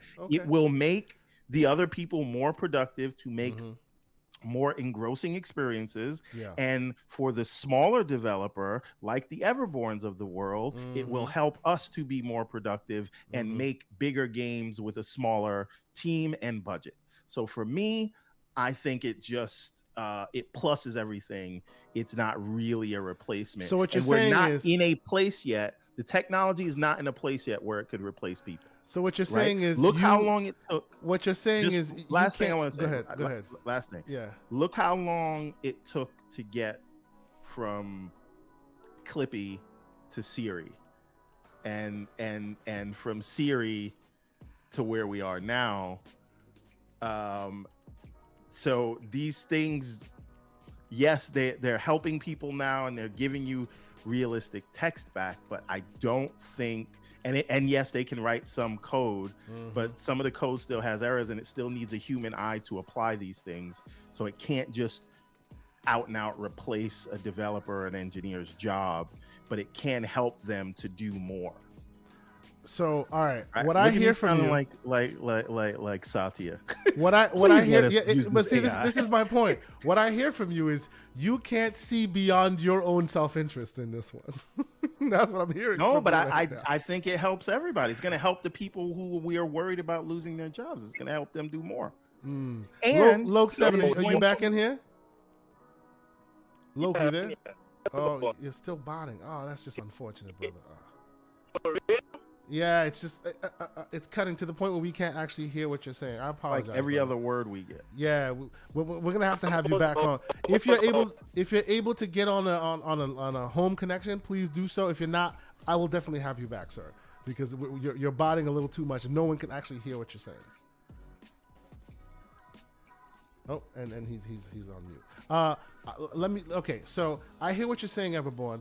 Let me catch up on a quick super chat real quick. I see Mr. Gerald Mack is back in here again. Thank you, sir. He's saying something towards the Gaming Circle podcast emojis. Wink, wink. Thank you, sir. We are working on that in the background. We will. We are working on that, and this will move us to the next story, which is the man, the Wandering Dutch. G's chat earlier, super chat earlier, right? If it gets reviewed 2 times, yes, I did. It's getting a pass. Yes, I did read that. Yes, okay, yes, I just want to make sure. Yes, no. Oh yeah, 100% got that. And of course, we have the Wandering Dutch in here, the man who always makes our intros and outros look absolute fire. He's saying, are y'all coming to Gamescom now that E3 is dead and buried? Oh, brother. Kay and I were just talking about that. That is the next story. We're going to talk about that. But you know what? Let me let you get the last word here on this ham solo. What do you think of this?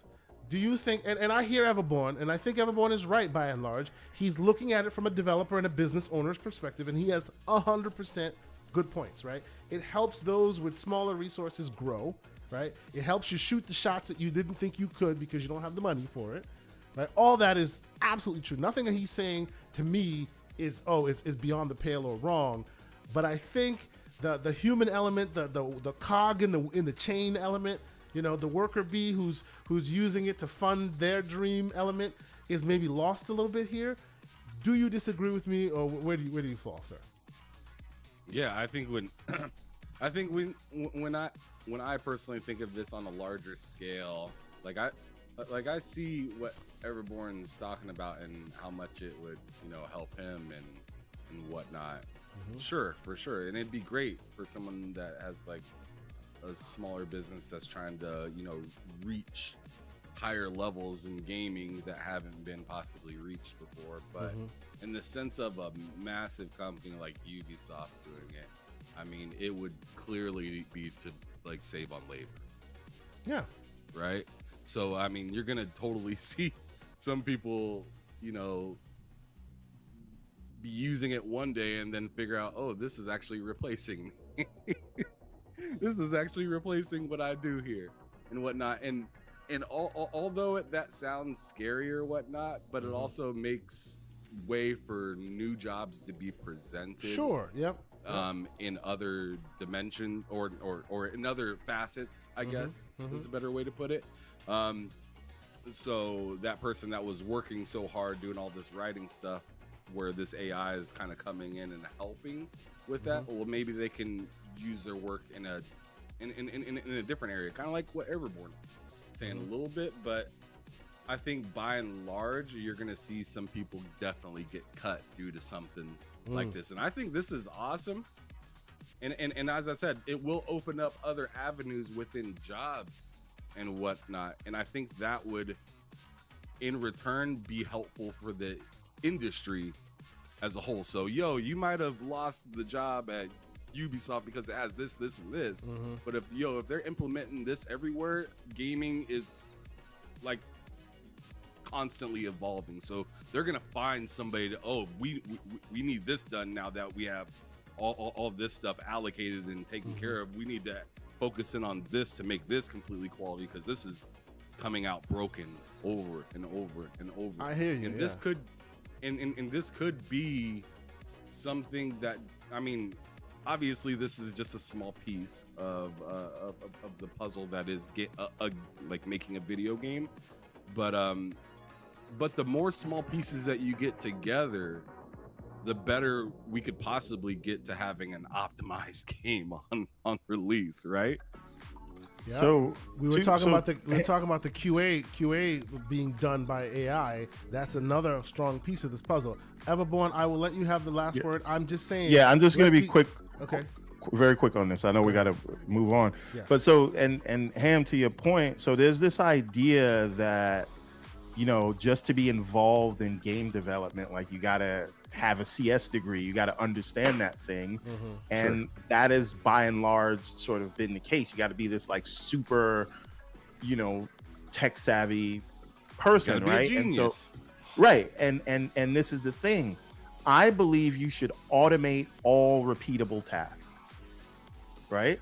If it's just something like breaking rocks and it doesn't take thinking, that should be automated. That's just how I kind of feel about those things. But this is what he does for a living, by the way. This is his job, to automate repeatable tasks. So nowhere this is coming from. True.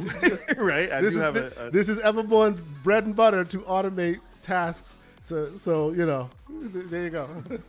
But that being said, I think we have there has been amazing economic growth sort of post the technology boom, right? It was, you can make an amazing living for your family if you're a factory worker, and that's still by and large the case, but a lot of factories are using automation and jobs are gone, but we've seen new jobs created in the technology field. Exactly. Right? And but again, those have only been regulated to, just really quick, those have been regulated to the people with the CS degrees and the people who really understand coding and things like that. But the question is why? Why does that? If you can have AI do the coding and put in more creative people in place where they may not have those technology skills, but they're good enough to prompt the AI to do things, I think you can have more robust creation, and you've almost now created a new set of roles that are more focused on the creativity and less of the technology, right? So well, again, okay, this is all my glass half full kind of view of this. And to be clear here, I will not deny that we are literally talking about the person who replaces the horseshoes on the horse and buggy while the car just showed up. I will not deny that. That's what we're doing here. We're talking about, what about the dude who replaces the horseshoes when a four-wheeled car just showed up? Now, he may replace tires later, but we're not talking about that right now, right? He may learn to replace tires later, right? But in the short term, it's like, this is how it's been, and there'll be a lot of displacement, at least from what I can tell, right? And yes, right, but should we still? No, we should not. We should not stick. We should not stick to the old school when new school is moving forward. But no, I 100% agree with you on that. Let me pause real quick and thank the 150 people that are still rocking with us in here. I'm asking you to please hit that like button. We're about 110 likes in, so we got about 40 of y'all that need to act right. So please act right. Appreciate you. Thank you so much. And before we move on to the next story, I will say, let me close up the poll here. And the poll ended with 63% of the proponents saying, hell yes, Hogwarts Legacy deserves a spot in that conversation in 2023, the end of the year, the greatest game of the year conversation. And 19% decided to say that Everborn is smoking something. So, and then of course, hell no was 17%. So by that metric, what is it? 83% say hell yes, and the rest say no. So there you go. Let us move on and talk actually Not everyone has good taste. Oh, come on now. Come on. Disrespect. Let's talk about what the Wandering Dutch brought to the table, because, yeah, he asked the question, with E3 dead and buried, are we going to Gamescom? So let's talk about E3 being dead and buried, okay? E3 unfortunately came and went, right? We and I'll put this IGN article here, and we can peruse through it as we go. But we don't really need to peruse through it because we know exactly the news. For a while there, people were like, "Oh man, usually by now we've heard something." I've been talking with people that I know in the background. A lot of veterans that have gone to E3 are like, don't worry about it. They're just changing deck chairs of the Titanic. It's not like it's going down. It just may very well be you have to walk across the street, this and that and the third, right? And then, of course, and while that was happening, myself and a few people were getting hotel rooms, which we now have to fight to get our money back, but that's neither here nor there, right? We put in, the ESA asked everybody to put in requests to be considered to come in there as press. We also did that. We were waiting to hear back. A lot of people waiting to hear back. Nobody was responding to emails. Oh, we're working on it. And then, of course, we get this news that E3 has been canceled. And guess what happens? As soon as we hear E3 has been canceled, emails galore. Oh, sorry, we ended up canceling. So the idea that they were actually processing the request was just, it was just clearly marketing that did not work on many people. And we all knew in the background that things were going crazy. I will let Mr. Slow-Mo Backslap start this conversation in his chat where he says, E3 2023 lasted longer than Sonic Frontiers relevancy. Boom goes the dynamite, ladies and gentlemen. Watch your mouth. EverbornSaga, what are your thoughts? Slow-Mo's a hater.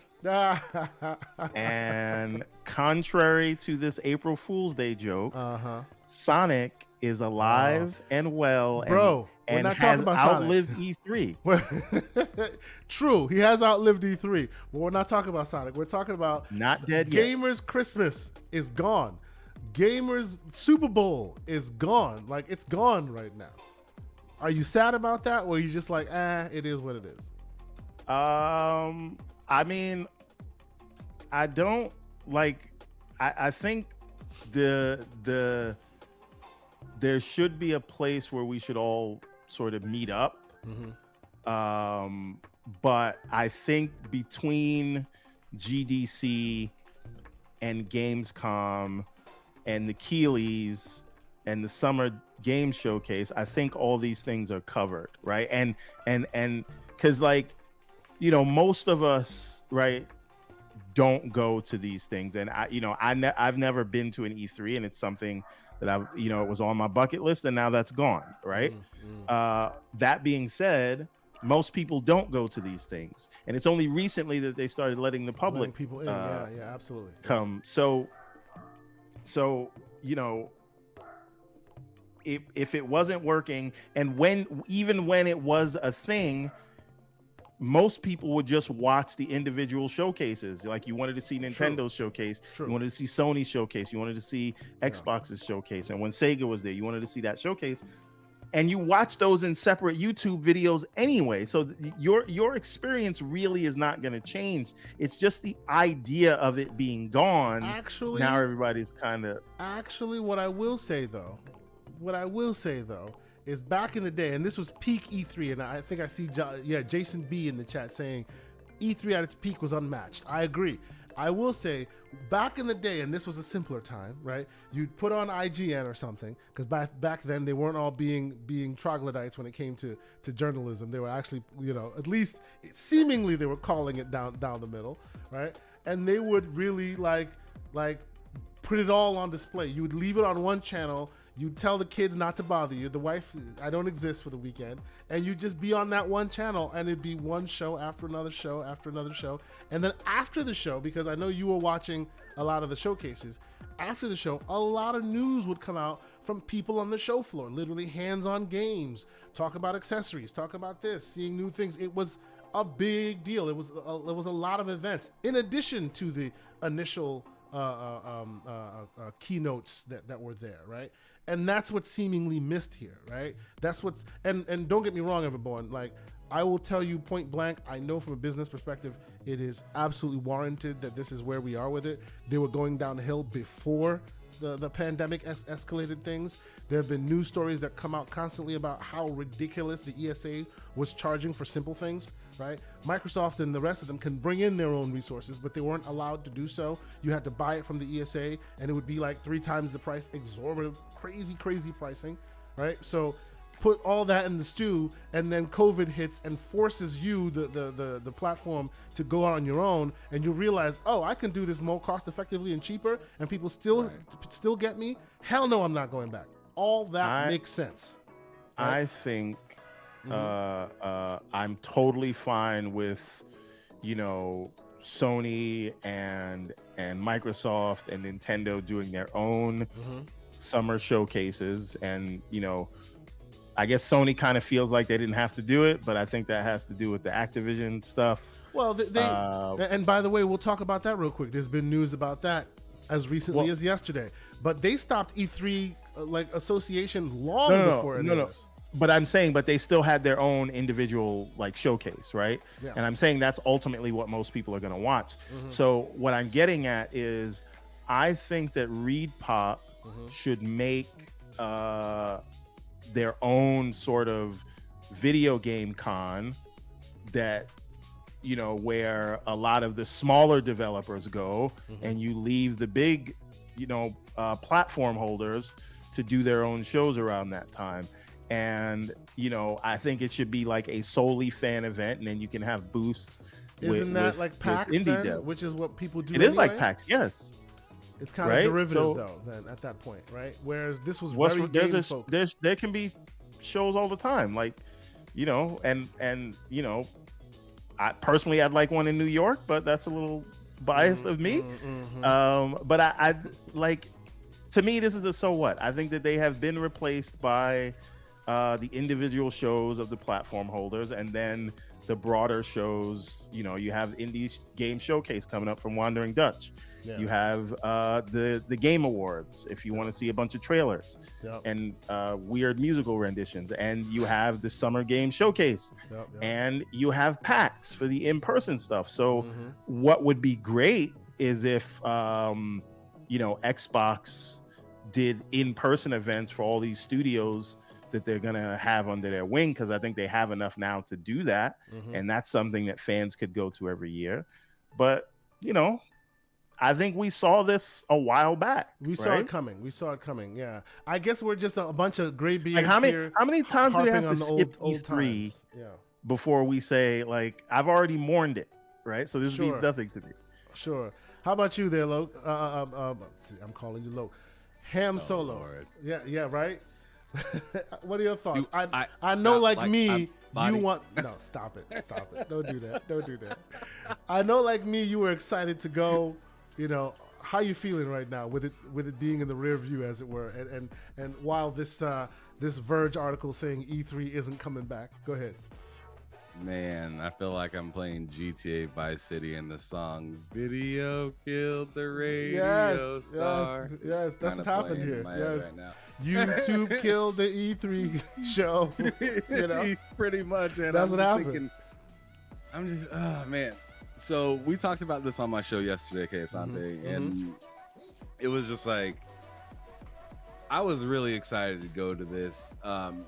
I've been to a gaming convention before, but it wasn't at nowhere near the scale of this, right? So I was really excited to go there, not only to see stuff that I haven't seen, possibly meet people within the industry that I've never met, but more or less to meet up with people like you, people like Lemon, you know, all these people that, you know, have, you know, been around, you know, content creating, or better yet, have been around, you know, E3 and stuff like that. It is going to be really interesting to see their takes, how they move, what they like to do during these things.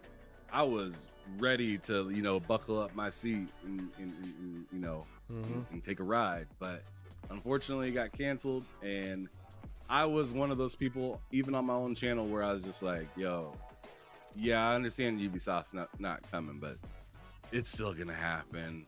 Oh man, Microsoft and PlayStation, Nintendo aren't there. Well, Microsoft technically hasn't been there, and Nintendo is there in spirit, but they're not really there.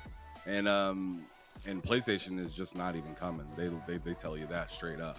Yeah. So I was just thinking, there is an update to that real quick.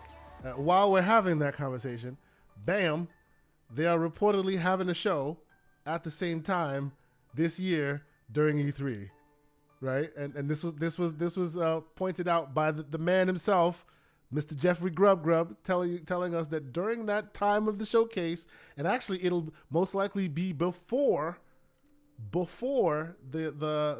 Xbox show and all the others. So, you know, maybe we're getting that E3 adjacent stuff back now. Specifically for the Activision deal to complete. There we go. They've There been we go. holding back on announcements because they wanted to look like a wounded dog. See, every And time as he soon does as this it now, we need to have like as a soon tinfoil hat as the jump on his deal head. is over, you're gonna see Sony coming out swinging like they never cared about COD. There you Because go. effectively, you're talking about $200 to $300 million a year in revenue for a $25 billion revenue business. They never really cared, not that much, and it didn't hinge on anything. And Back you're to gonna you, see Ham. what they've been holding, and I think it'll be great.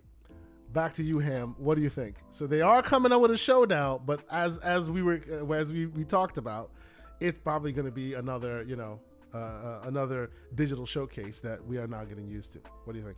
exactly. And yeah, as I said earlier, we talked about this on my show because these businesses, and you even said it earlier just a moment ago, they had to fend for themselves for the last few years, right? Yeah, no choice. And you know, COVID really shed the light on how do we want to spend our money, Yep. and are we obligated to spend our money? Oh. Once the COVID hit, it was like all obligations are off the table, right? So the obligation that is to be at E3 each year, to make sure that you're on routine. Routine was thrown into the river. So now that they had to figure out their own routine, and they're like, oh man, we can save money doing yada yada yada, and I don't have to pay $100,000 for a rug. Yeah. I can actually, instead of having a bunch of people stand on this rug that I spent $100,000 making, how about I just not even have them here and just post it on YouTube just like a regular content creator? Yep. And have just as many people show up with none of the expenses. and they're taking advantage of it. And I'm flustered because it's like, oh man, that took away a possible experience from me. But at the same time, it's just like, yo, that's kind of the forecast. And if you haven't been watching the news, it's kind of your own problem a little bit. Yeah. Get in where you fit in kind of situation. So, man, it sucks. But hey, I mean, it's no different than music. It's no different than TV shows. It's no different than, these video games. Digital is killing physical in all aspects right now because it can. And as much as people whine about it, you like being able to just not do much to get exactly just sit back, what you want. Watch the show, got your popcorn, got your thing, just like you're watching the Super Bowl on the TV in your house. It's true. It's true. The same people saying, "Oh, I hate this," or "Oh, I don't like that physical things are gone away." Those are the same people that probably bought a hard copy of The Last of Us or something like that, but had no problem paying HBO subscription service to watch it. They didn't say I'm standing on my laurels and until it comes out physically and I can walk up into Best Buy and just buy this thing, I ain't watching. A lot of people are capping, I guess, is the best way to put it. I get you. This is the direction of the world, and although it stinks, there are, other avenues where you can see some light at the end of the tunnel and be like, okay, I see what you're doing. Now maybe I need to be a little bit more vigilant on how I make my decisions and, do my research and stuff like that, because I feel like I should have seen this coming, but I did not let myself see it coming. Yeah, we didn't want to see it coming. We had this E3 is dead conversation before COVID. That's what we did. As soon as Sony bowed out, remember this picture that you see here on the screen, this was from a long time ago, way before COVID, when they were literally side by side in the same hall. You go on this side, there's Xbox stuff, you go on that side. That's been dead a long time now, right? So we definitely have been having that conversation for a while. It's just these new revelations are definitely the nail in that coffin. And it's making some people sad, even though there's righteous reasons for why it's over and all of that, 100%, it's still just a little bit sad in my humble opinion. But you know what? Just like when we got sick and tired of others putting the narrative for us, people are complaining about the Keeleys, and he had a little bit of a funny moment as soon as that news broke. Cue the meme of what's his name, the Flash, like piecing on the grave of some dude. It was Keeley piecing the grave of E3, throwing out the Game Fest information, right? Eventually when you get tired of the Game Awards being the Game Awards, right? We started going, hey, this is ridiculous, and now we're trying to see if you don't like what image that portrays or what narrative that one sends, there's another one that you can look at, right? So I'm hoping that with the big gap that has now been left officially by E3, this may spur some of us among us to be like, hey man, maybe it's time. And we were clowning him a little while ago, Greg Miller from Kind of Funny. He's done interesting work in this space where now from a grassroots they can have an event and a lot of their followers will get on a plane and we'll go down and we'll go see, press the flesh and meet people and do all the things you want to have happen, right? While just keeping it grassroots and doing it for ourselves. So maybe it's time for a world like that to start materializing, where those of us within the community start pushing the envelope and deciding to do that for themselves. And to that point, real quick, because I really wanted to do this, I will plug that Mr. Wandering Dutch, I hope he's still in here, Dutch, he has his community showcase coming soon, and it's gonna be awesome. Myself and Everborn still owe him some video for that. We're gonna work on it. But in the short time, I think while I thank all the people that are here, let's take a quick break, a quick brief moment, and watch the trailer from the Wandering Dutch and the coming showcase. So real quick, let's go. It was dope last year. Living every day in your head for free. You can tap away, but I will not hear you scream. You can break the keys, spread your toxicity, your world outside reality. In your room, a little hideaway, but you let it through. Enough to go insane, living in the dark hasn't treated you well. You're building your own prison cell. Hey, wait, don't waste it on me. Spite, lies telling you, don't waste it on me. Did I brush you off? Is it your lack of friends? We never met, even if you pretend. Am I in your debt? I don't know you nothing. Don't say something you'll regret. Hey, wait, don't waste it on me. Spite, lies telling you, don't waste it on me.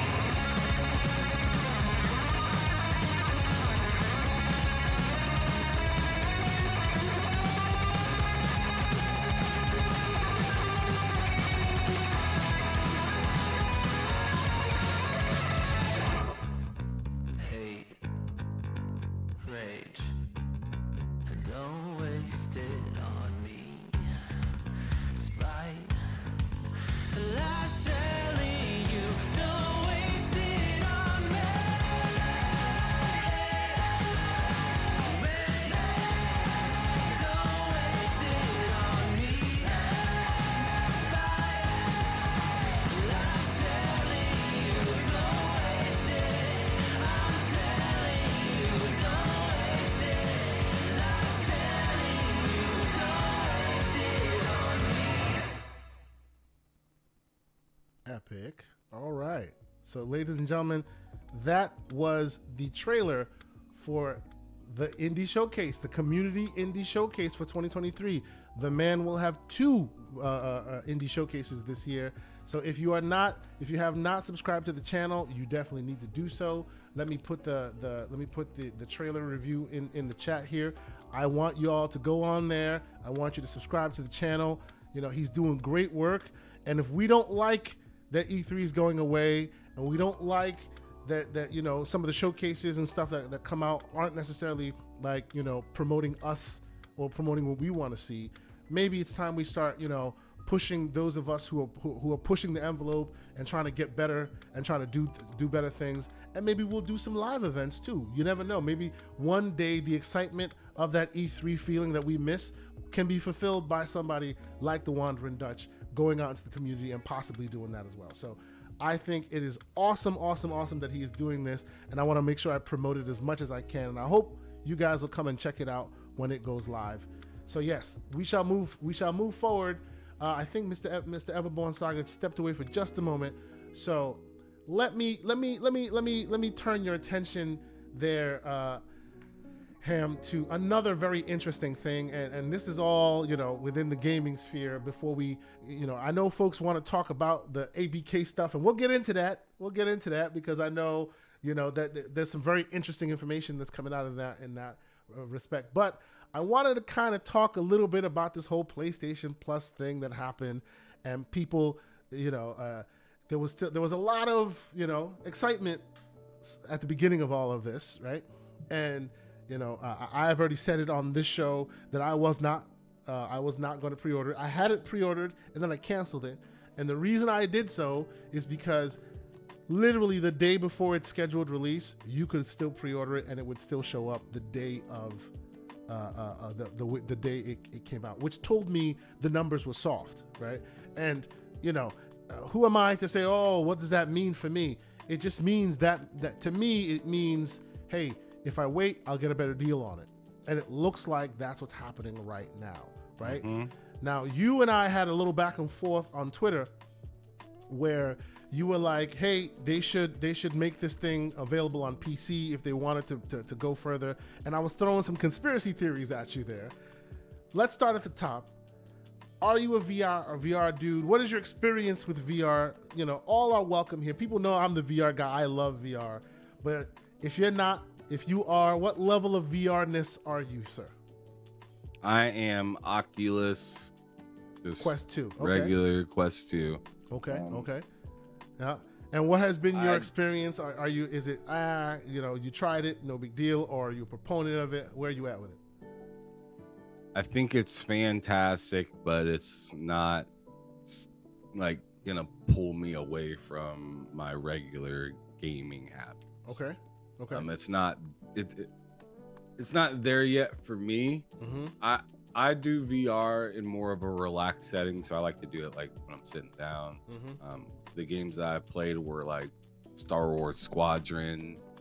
Great game. Flight Sim Mm-hmm. was pretty dope. I've used it for other things like YouTube. You can blow up the screen to make it look Pretty like awesome. an IMAX Yeah, theater, yeah. which is pretty dope. Have you tried I know watching that- 3D movies with it?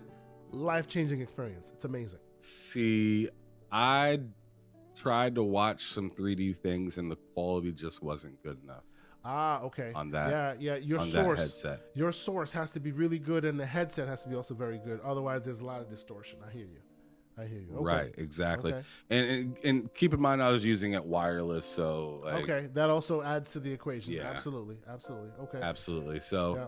so it was an okay experience. It wasn't as mind-blowing as I wanted it to be. Mm-hmm. But hey, when they announced this PlayStation VR 2, Mm-hmm. I was looking at the specs like, wow, all that. Mm-hmm. And then they announced the price and I was like, that's not the craziest price. It's not like, oh man, I'm gonna run down to the store and cop it real quick kind of price. It wasn't that cheap, but Yeah. it wasn't like so expensive that it made me sick either. Yeah. So I was very interested in it. You know, 4K, 120 refresh rate, HDR. It has a lot of fantastic bells and whistles. I thought it would be like better received than it currently is, but in the post that you were talking about just a moment ago, I was kind of flabbergasted, although I knew that it wasn't supported by PC when they were talking about it initially and stuff like that, because they made it very clear that you needed a PS5 to run Of course, this headset. Yep. They made it very apparent. So when I see them now, like, oh man, it's struggling, it's coming out, and you know, it's not selling as well. Like, I look at them just kind of like, what'd you expect? What did you expect? Like, think about this. To put this into perspective, Kay Asante, how many people around the world own PCs? Oh, it's I mean, it's an exponential amount, and we're not talking specifically just Exactly. for gaming, like just PCs in general. They run the world at this point. Yeah. Exactly. And then how many people have a VR headset to go to that PC? Oh, very minuscule amount. Very few. minuscule. Yeah, it's a So- small pie, teeny tiny pie. So as a basic consumer like myself, I'm just like, yo, PlayStation really said, yo, we're dropping a console, which let's put in replace computer with console now, right? They come out with a console, a ton of people get it. Yep. It's still fairly early in the generation for said console. You throw a VR that's only compatible for that console, and it is about as much as it costs as the console itself. Yeah. It's definitely not going to be something that's well received immediately. No. So what should you do to put some of that stress? You should make sure it's available in one or multiple other areas, in my opinion. And to me, it's baffling. And this was the post that I put out. I'm reading it off the top of my head because I don't feel like looking it up on Twitter right now. But I said something along the likes of, this is where Sony really effed up on the PSVR 2. For some reason, they thought it was okay to make PC headsets. They thought it was okay to make PC monitors. Heck, they make PC games. I mean, The Last of Us ain't looking great, but it's still a PC game. Yeah, they've made many of PC games at this point. Yes. How is it that you're making all this PC stuff and one of the most expensive pieces of hardware you have Is locked to the doesn't PlayStation. go onto the PC? Yeah. To me, that's just such a massive miss. Yeah.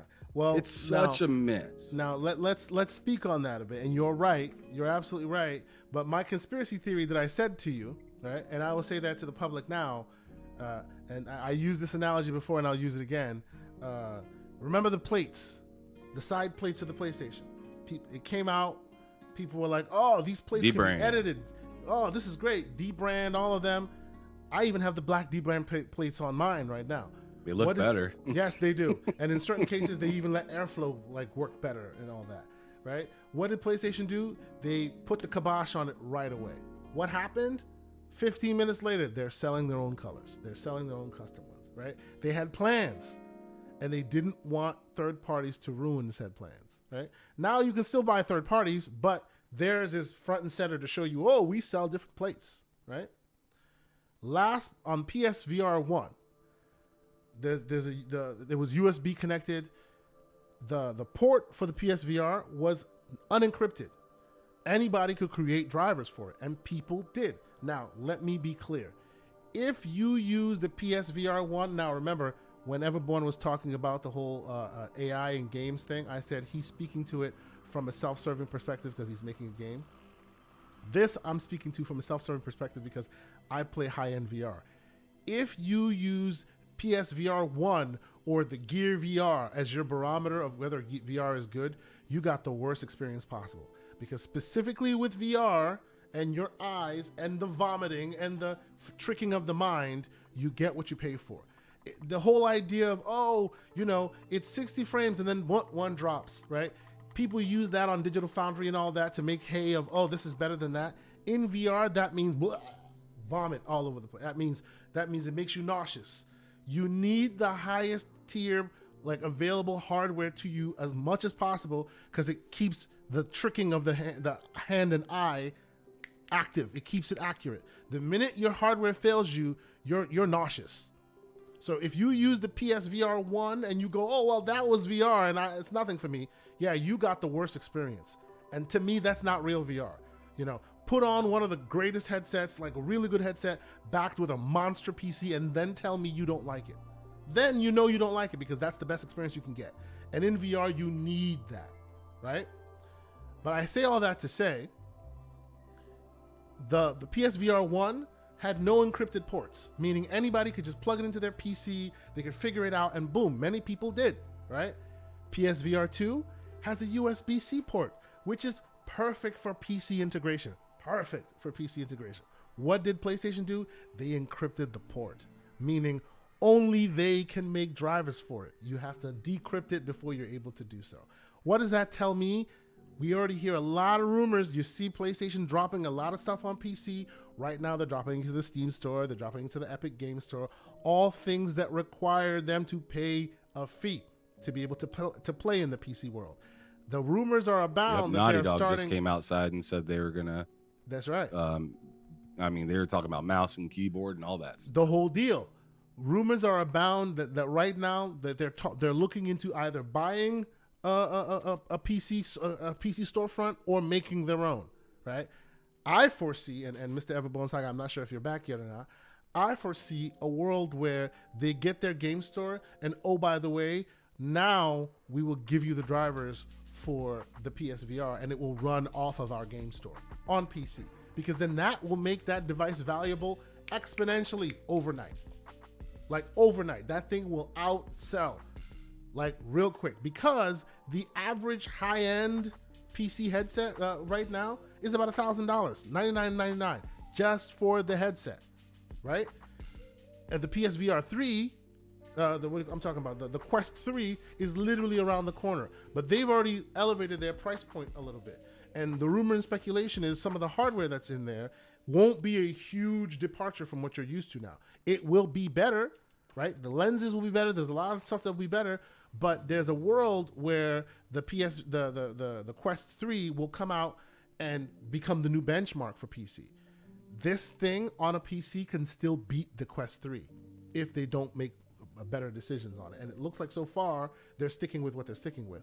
So I'm honestly thinking that there will be a world where when PlayStation is able to circumvent that $70, that $30 fee that they have to pay in order to put their games on various sources, you will start seeing that USB connection be accessible and be plugged in.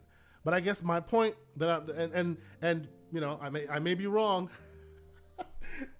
And by the way, by the time we've been having this whole conversation, Soma Backslap has been trying to compile the shaders off of The Last of Us Part 1, and he's at 84% now. He just keeps dropping it in. I'm losing my mind. Yeah, it better not crash on you. Well, the good thing is when it crashed on me, it resumed at the 30% that it was. It didn't start from 1. So at least that's this. But I love it that every once in a while we're talking and I'll check in the chat and he goes, 84%. But no. So what do you think of that idea? That PSVR 2 is just waiting for their PC game launcher, right? Their PC game store, where they can finally put all their eggs in that PC game basket right there. You can buy it, and as you said, they already have the headset peripherals. They have this peripheral, that peripheral. They're really getting into PC. This is the final piece. They add that in, and it in my opinion, overnight that thing will sell like hotcakes, because in the PC space, that is the cheapest headset with very great tech. What do you think? Yeah, I tell you what, it to hear that, you know, idea makes me two different things. It makes me very, very excited, but on the flip side, it makes me extremely nervous. Okay, explain for them as well. And the reason behind that is like I'm excited because it'd be fantastic to have that storefront for a PlayStation on PC. I like getting trophies, and I don't really like getting Steam achievements. I don't care about those because, like I told you earlier, I don't have that many games on Steam, and I'm not a PC gamer, but I enjoy playing games on PC when said thing is unavailable or the wife's playing on it or I'm whatever, you know, right? So it makes me excited for the possibility of like VR having its own or PlayStation having its own storefront with VR attached to it and all that stuff. That sounds fantastic. It makes me nervous though, because it's just like, yo, one thing PlayStation has shown me this generation is how proud they are of themselves and what they can do, but also how unprepared they are for the foreseeable future. I say that because it's just like, if you look at PlayStation just the last few years, they clearly made the statement that we won last generation. They make that statement loud and clear. Yep. We won last generation. Yep. But what Xbox and some other companies has exposed about PlayStation is, do they really know where they're going? Yeah, they're basically they're leading. Like you're absolutely right. I've said this before in analogy form, where you're running a race, you're literally ahead of the pack, but you keep looking back and doing what the people behind you are doing. If you're leading, why do you keep looking back, right? And then you keep yelling at the referees, going, "Look, stop them!" But you're leading. You've left them in the dust. Why is it that you're going back there, going, "No," and holding your leg as if your leg is hurt when you are literally miles ahead of people who are behind you, right? They see that they are, although they lead, they're faltering in the future, and they want to pivot to kind of catch that wave before it passes them by. You're absolutely right. I see your point. PlayStation is running really hard, and they look back and they're like, "Oh snap, Xbox." They taking off the leg weights. And it's not even like those people who are behind them are catching up. They're not really even catching up, right? But still, you keep looking back there. Like, you just keep doing that. Like, what are we doing? You are leading, so keep leading, right?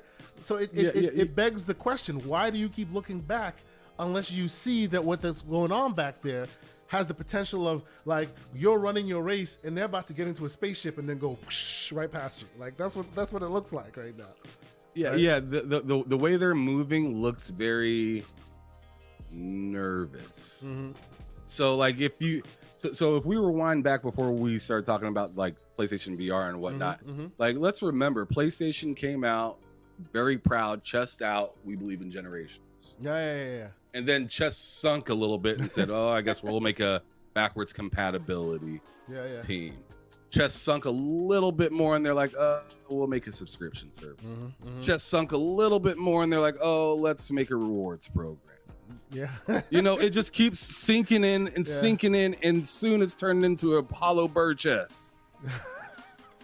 and I'm just like, yo, like PlayStation, you guys are fantastic, but like Xbox really exposed how underprepared you guys were, and they also exposed how unwilling you are to work with other people other than like those that sworn an oath with you pretty much. So like we're seeing that with mobile, we're seeing that with PC gaming, and now we're seeing it with VR, where it's just like they can't get out of their own way because they thought they were so big and bad, which they are big and bad. But big and bad sometimes is unprepared. And that's how David shot down Goliath. Yep, absolutely. Yep. Right? So that's my whole take on that and whatnot. But yeah, I really like to see that storefront. I just think that once it comes out, it might be a Last of Us situation where it comes out and it's just broken. And sure, it might get patched up and fixed quicker than, maybe other companies have in the past, because now we're at where we're at in, the times, and people being able to figure things out a little quicker than, oh crap, a week, a month, a whole year goes by and we're still having the same issues. Remember the Xbox launcher, how many issues that thing had. Oh, it still has many issues. It still does. Exactly. So imagine PlayStation jumping in, throwing drivers together to get that PlayStation VR, and then stocking up their site full of games.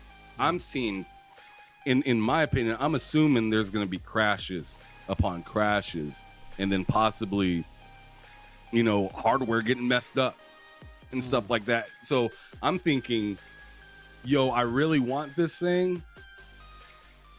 Take your time rolling it out. But this should have already been here. What are we doing? What have you been thinking about? I hear you. How proud were you? Like I just got done saying, it just seems like they had their chest out so far that they couldn't even see in front of them. Like their chest was over their eyes. They had no idea. They had no idea. They'd have to work this hard to maintain the lead. Yeah. Because I think they thought that things were sweet after the PS4 generation. Things were real sweet. Yeah, they thought they finally got the bionic legs. They're running. They're good. No one can catch them. And now they see people building spaceships behind them, and they're a little worried. So it seems. Well, go ahead. Bring it in, sir. Bring it in. Let me be Keanu Reeves for a minute to Sony's Al Pacino. Absolutely, go ahead. You're gonna tell me I'm breathtaking? I appreciate it.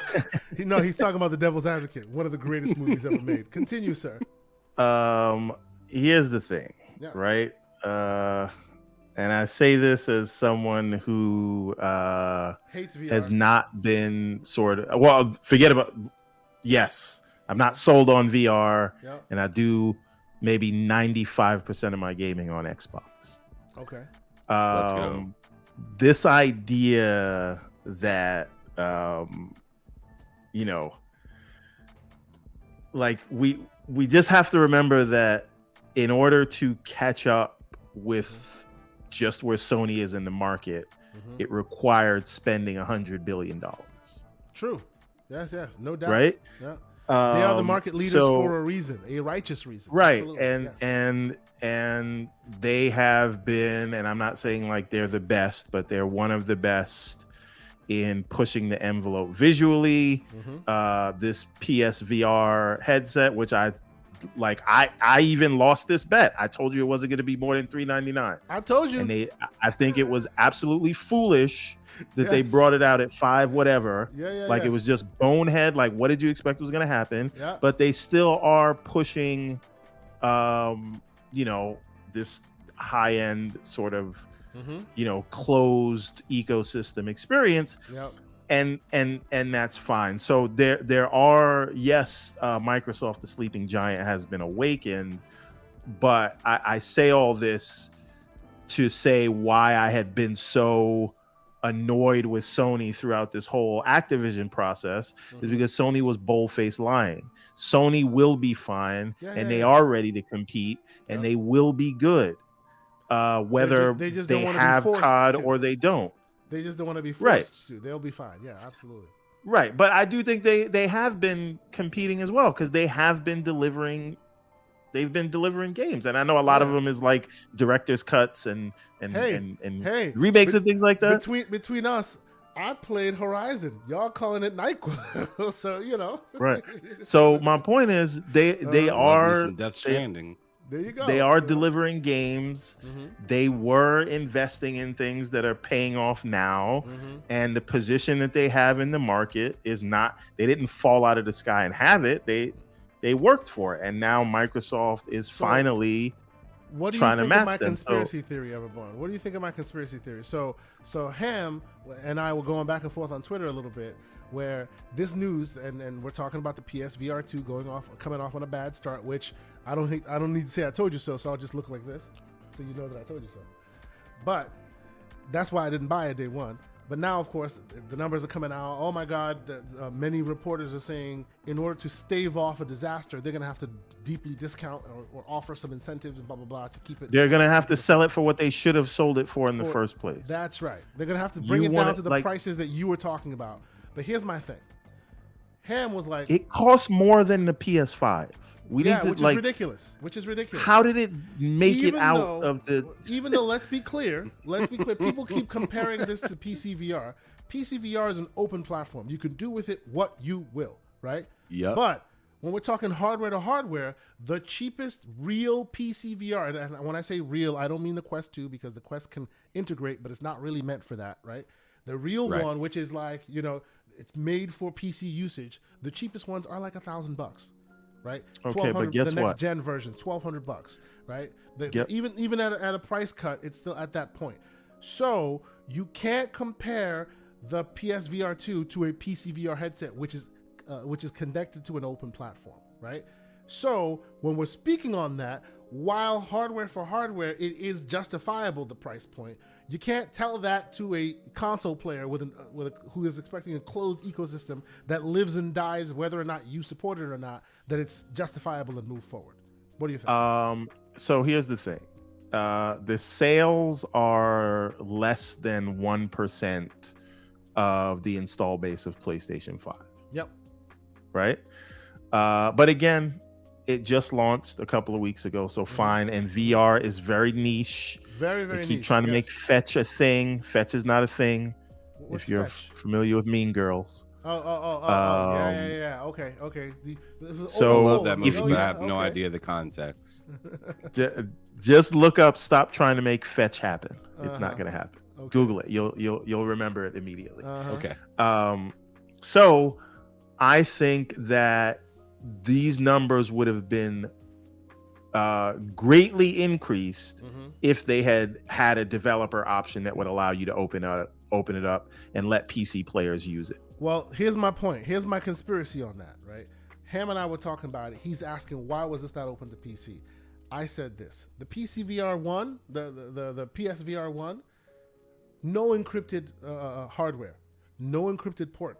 You can literally plug it into a PC And if you are good at it, and if you are one of the DevOps folks, you can create your own drivers. And Bob's your uncle. You're playing VR using the PSVR 1.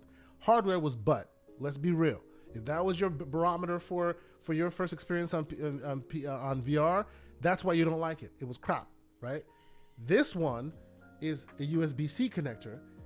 By all accounts, it's not the greatest thing since sliced bread, but it's a very good upgrade, like a substantial upgrade.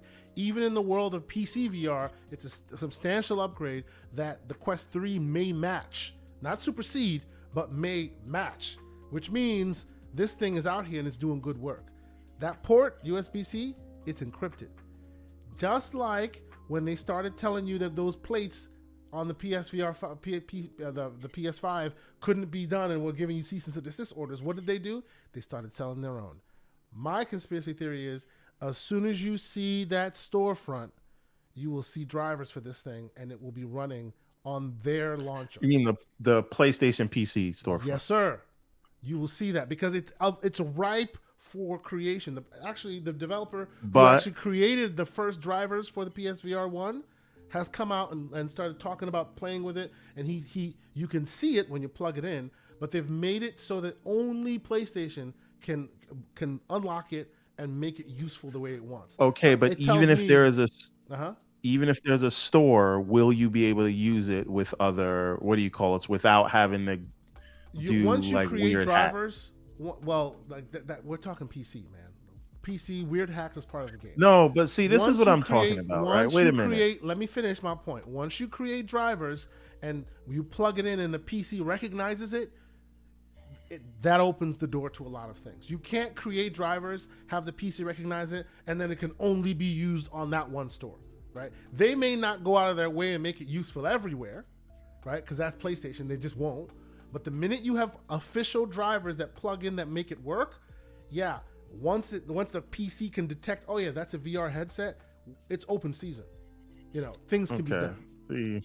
Okay, yes. Two separate conversations. One, I think that's where the PS VR 2 will take off once they open it to PC. That's right. That being said, I hear people say, like somebody in the chat was like, gaming used to be niche, and look where it is now. When I said VR is niche. Yeah. VR will always be niche if this is the kind of thing you have to do, right? Like, well, they're putting business before the technology right now. It should be 100%, and that's where those no. But I'm just saying, as a business strategy, it should be. But that's where those of you who like closed ecosystems can lean on your console, right? It's plug and play. That's why you have that. But since the pie is so tiny, you have to open it up to the rest of us tinkerers. And if you did that, had you done that, I would have been day one. Yeah, as would have been a lot of other real PC VR I just users. think it's too much of an ask if you actually want the thing to sell to say the tinkerers have to find workarounds and some things will work and some things won't. Don't get me wrong. Don't get me wrong, okay? I'm not saying you then have to hack a game in. Like, there are people who are literally taking like games like Horizon Forbidden West, Zero Dawn, and like God of War and turning them into VR games inside PC. That is the tinkerer's life. That's not what I'm talking about here. I'm saying the moment you release official PlayStation drivers for PC for the VR headset, then Steam will work. Then Epic Game Store will work. Then itch.io will work. These are all game stores that then tap into whatever VR headset you have, and boom, they work. It will work as you expect all the others to, right? Sony won't sit there and make it like, oh, look at this beautiful turnkey thing, but they don't have to because PC stores are themselves an open ecosystem and they know to interoperate with others. Like, it's just built that way. So it's not like, oh, you're gonna have to tinker to make a game work. No, right? Even in a world where what happened? In a world where Facebook tried to lock down the Rift headset to only Facebook, what happened? You could easily play it on Steam VR. It just works. It's no right, but you still have to go into the settings in the Oculus or the Quest, whatever you call it. Oh my God, you have to go into settings? On developer mode. Holy crap! You have to hit. No, a no, no, no. button. But no. That's not my point. I'm saying they made it so simple that all you have to do is go into the settings and put it in developer mode. And until it's as simple as that, Yeah. I think it's too much of an ask. Well, that's for you. On the, That's for you. I'm most people, sir. No, you're not. You are not most people. You are a developer that does your best to be as troglodyte as possible whenever possible, which is a conundrum right there. Because I'm a man of the people. You have to have empathy for the common man, sir.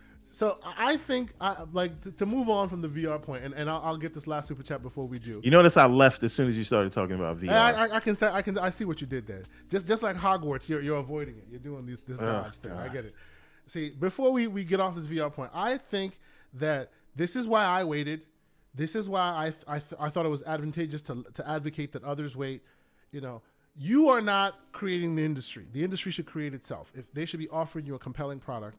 And while I will not deny this product is compelling, I'm not saying it's not. By any hardware metric, it is compelling.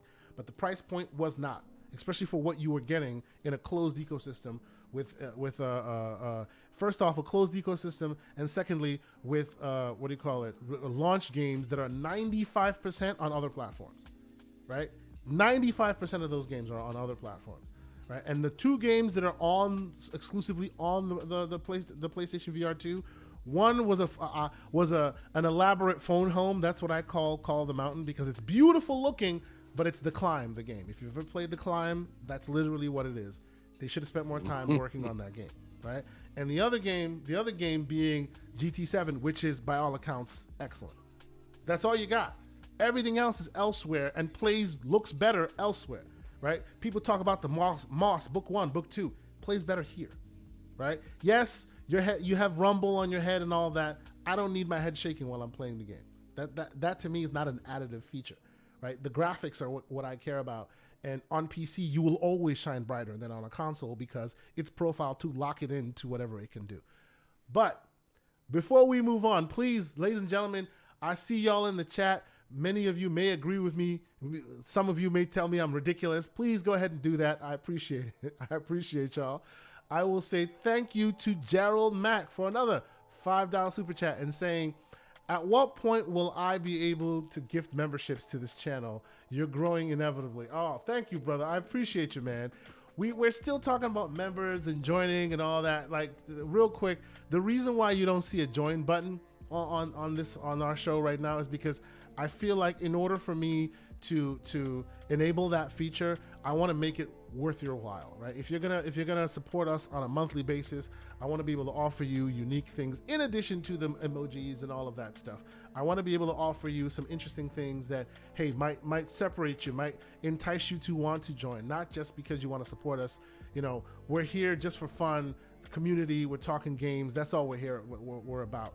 If you choose to leave us a super chat, we appreciate you. But if I'm actually going to make that join button a thing, I want to make it worthy of wanting to be joined. So that's why it may not be happening right now. You know, I'm still thinking about it. We're still working on it. If anybody has ideas, you know, please. My DMs are always open. I'm always down to have communication and talk with the people. If you think it's a cool idea that might be valuable as something to entice folks to join and make it worth your while, I'm here for it. I will definitely listen to that. But okay, so let us move forward.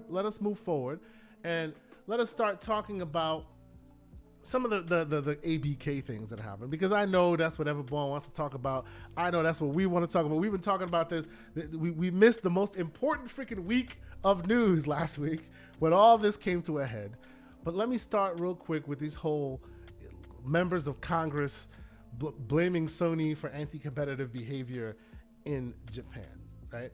So, like, and for those who aren't aware, like, when this news came out, even though he and I had taken the day off and we were doing live things, we basically had a whole podcast on the phone. We were like, why are we recording this after like an hour?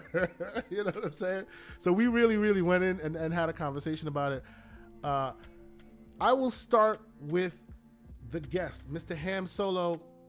I know you've talked about this. I know you've thought about it, right? What did you think when this news broke? That they now you have congressmen and women, right, from the state of Washington, many of them, out there advocating on what is purported to be Microsoft's behalf, talking about Sony's being anti-competitive?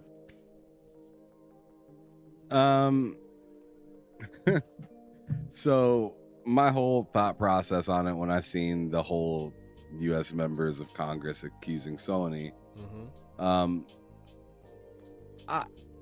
I was kind of like, I don't know, like, duh. Of course, the country. I mean, only in America do you see something that's made here be scrutinized by its own people as hard as we do ourselves.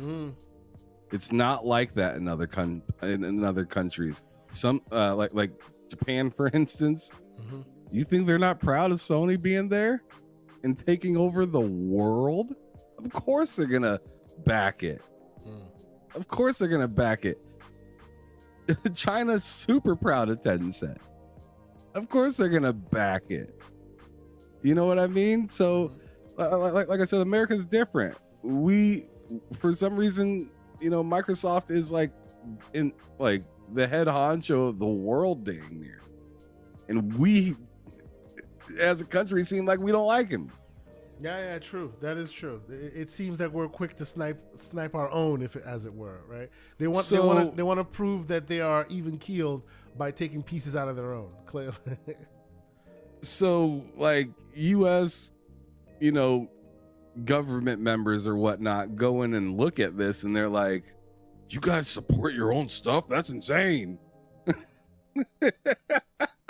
like to the point that you don't want anybody else infiltrating on. I mean, it's just like, you know, I feel silly using this kind of analogy or whatever, but like, it's like gang turf. It's very much like gang turf. You don't want somebody doing something in your area. This is my area. This is what we do around here. Sure, you can pass through, but don't stop and set up shop. Right? So yeah. That's kind of the way that I looked at that. I was just like, wow, like, they're flabbergasted that their own country supports what they do to maybe another company's detriment. That's not that insane to me, but I mean, look at Microsoft's numbers over. Look at any other company that is not Japanese there with their stuff. Yeah. It is overwhelmingly foreign to them, as we look at like a Lamborghini or something like that around here. Like, it's just not something you see every day, and it's definitely not something you need. And that's how they market anything that's not from them over there. Okay. And it just kind of is what it is. That's just that's the way I kind of took it in. But as for like what I think is right or wrong, I think that, yeah,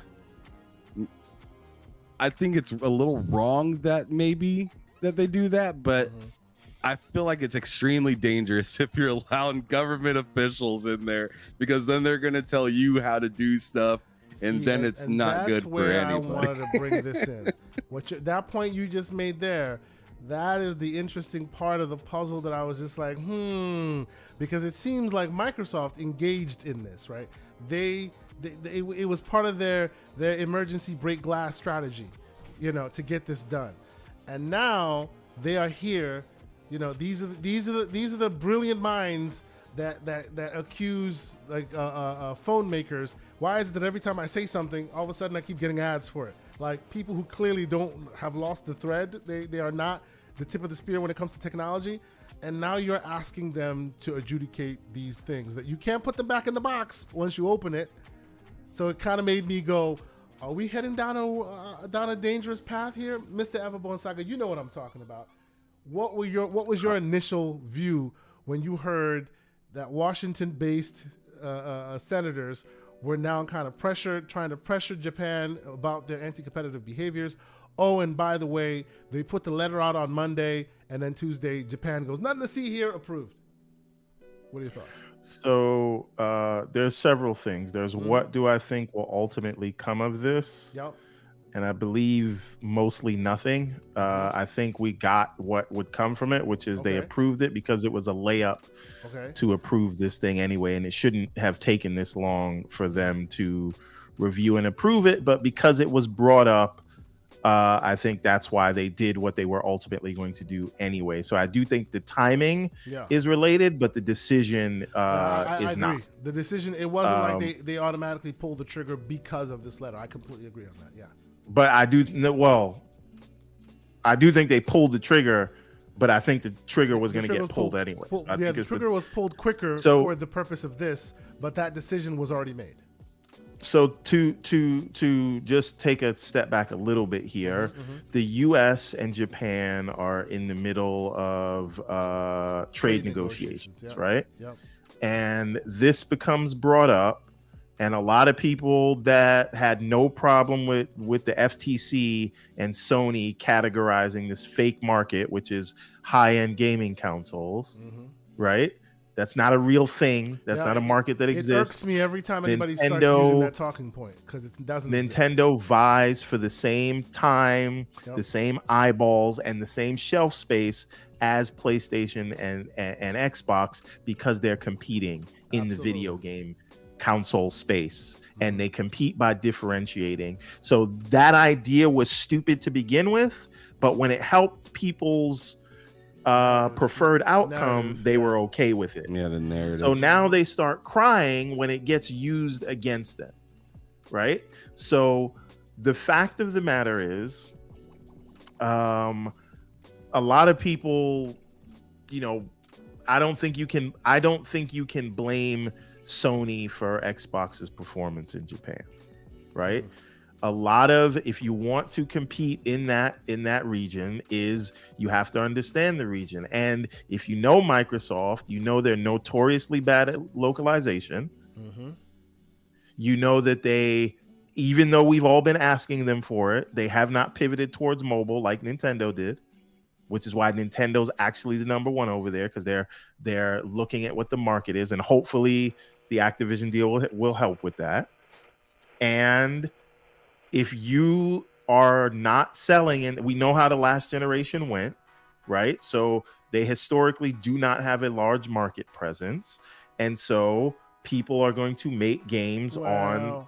See, I hear you, but let's wait a minute. Let me finish the thought. Go ahead. So my point is, let's say, Microsoft would have said buy a Japanese publisher.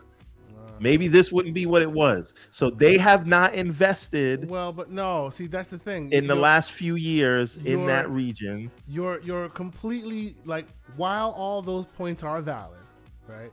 Your points are valid. I'm not saying they're not. Right? The localization, the whole thing, absolutely valid. But I will say the points that were pointed out by the Congress people is also valid, because in the background, Sony is moving and shaking, working on the fact that yes, Microsoft themselves are fumbling and bumbling over themselves in that region, but it's also moving and shaking to do this everywhere but Xbox thing, and they keep doing that. So even in instances where they could also entice people to get on the console, they are doing their best to make sure it's on PC, it's on Nintendo platforms, it's on all the platforms that matter except Xbox, and they keep doing that because they are the market leader.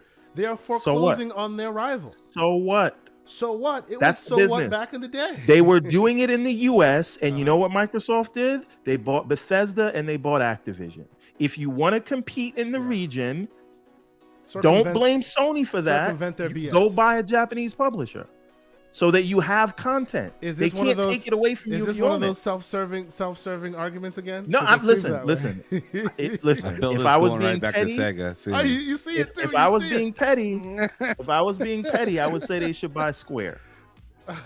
Right? If you want to really stop all that. So my point is, I feel like too often we look at everybody but Microsoft for the problems that they have.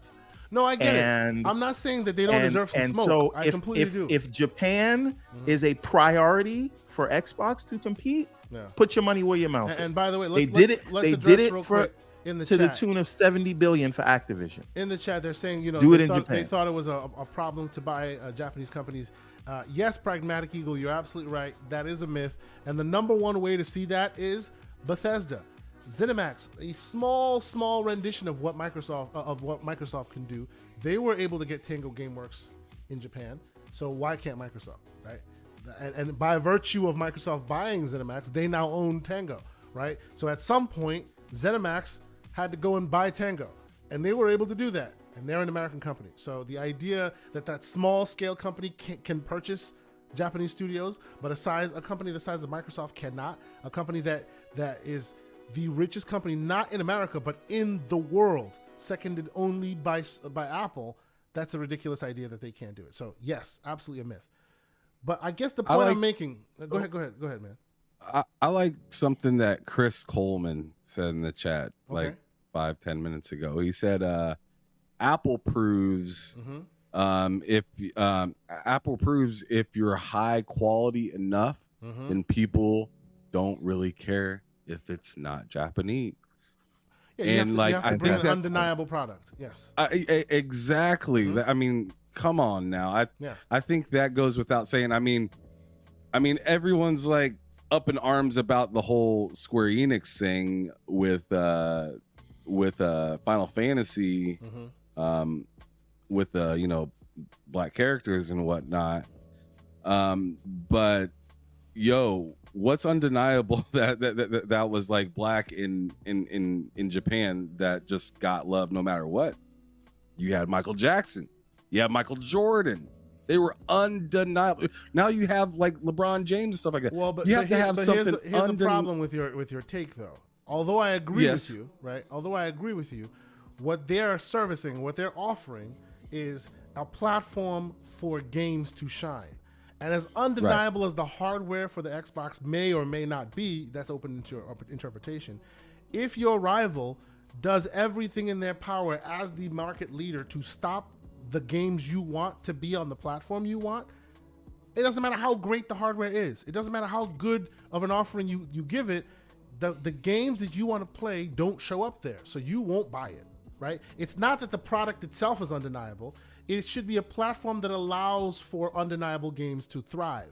And Sony has expertly, and I'm not saying, oh, bad Sony, right? As Everborn is saying, and he's right, it's business, right? But what the regulators and what the government is now pointing out is, hey, you can't come cry about Activision Blizzard and saying, oh, they're going to foreclose their rivals, while you've been foreclosing Xbox, making sure that it's on everywhere but that platform all this time in Japan. Right? Very much so. It's just like my brother. It's just like my brother Loke said. Like, he said this on our podcast a few months back. He's like, yo, Sony, you can't walk up and punch Xbox and be mad if they go pop the trunk. There you go. Exactly. And that's exactly what they're doing. But yeah, I see. That's what. I mean, Everborn, that was correct. What they need to do is get their foot into Japan with something. Sure. Right, I mean, sure, they got like Tango, that's out there, right? Tango now, yeah. They got Tango, but they need to expand and let the let the companies that live out there do the talking. But this is what I'm saying, right? They need third publishers that are local to the market. That's right. Who know that market and they know what the customers want there. Yeah. To what do you call it? And again, they've invested every place else. And that smoke is righteous. So, absolutely. They're investing, their purchase investment is absolutely righteous that they have not competed in that market, and they should. We are on here on this show talking about their localization issues. We will continue to talk about that. Many people from other countries, like, still to this day have an issue with how they localize, right? But we also know that these platforms live and die on third parties. That's what they do. They live and die by third parties. Yes, your first party output is great, and that moves the needle, and that moves the first party forward. Gets the people there. The third party makes the people stay, and Microsoft has not done the first party part. And so we can blame Sony. Sony only gets away with that stuff because they can. right? Yeah. Because they have such a large market over there, so you can easily deny. Why put the man hours into supporting the Xbox over there? Because is it charity? Well, no. See, You can be clear, easily though. ignore the Xbox in Japan because they Yes. don't have the market share, and Microsoft has to fix that problem. the You can point- call it chicken and egg all you want. The point here though is it's not like by and large they're just ignoring the Xbox. That has happened. We're not denying that. But in many instances, which we're also seeing, right, they are being paid money to stop letting that happen. There have been many instances where like people complaining about Redfall being on PlayStation or used to what was potentially being on PlayStation. Stellar Blade was literally announced for Xbox and now is not going to be. They are paying to keep games off of that. So what? That is a problem. This is what I'm saying. That is a You're right. problem. I don't think So it's a what? problem. Well, let me explain. That is a problem in a world where you then you, the platform holder, then come out and go, no, you can't let them make this purchase because they're going to do the same to us. Yeah, but they've Correct. been ignored all around the world. No one's listening to that. They can come and say whatever they want. The CMA is not listening to them. The EU is not listening to them. Brazil is not listening to them. Japan did not listen to them. And the FTC has ulterior motives, but the judge will not listen to them. So it doesn't matter that they're coming to this regulator and that regulator saying that thing. It doesn't hold water. If the business is securing software for your platform, then this is all fair game. I never bought the argument or cared about Sony is blocking this or Sony is blocking that. So what? And Xbox should do more of it. And people can cry about it because I think both can. We are going to laugh They at definitely need to do everyone. more. We are going to laugh at everyone like I laughed at everyone crying about Redfall. Right? We're going to laugh at everyone when Xbox has all the games in the world and they're not coming this way. And people are going to say, you took it away. And we're all going to say, so what? And if we're going to say, so what, when Xbox does it, we can't turn around and look at PlayStation and say, oh, you can't do that. No, Xbox, buy another publisher. You solve the problem real quick. Jay Rambert, I want them to buy Saga.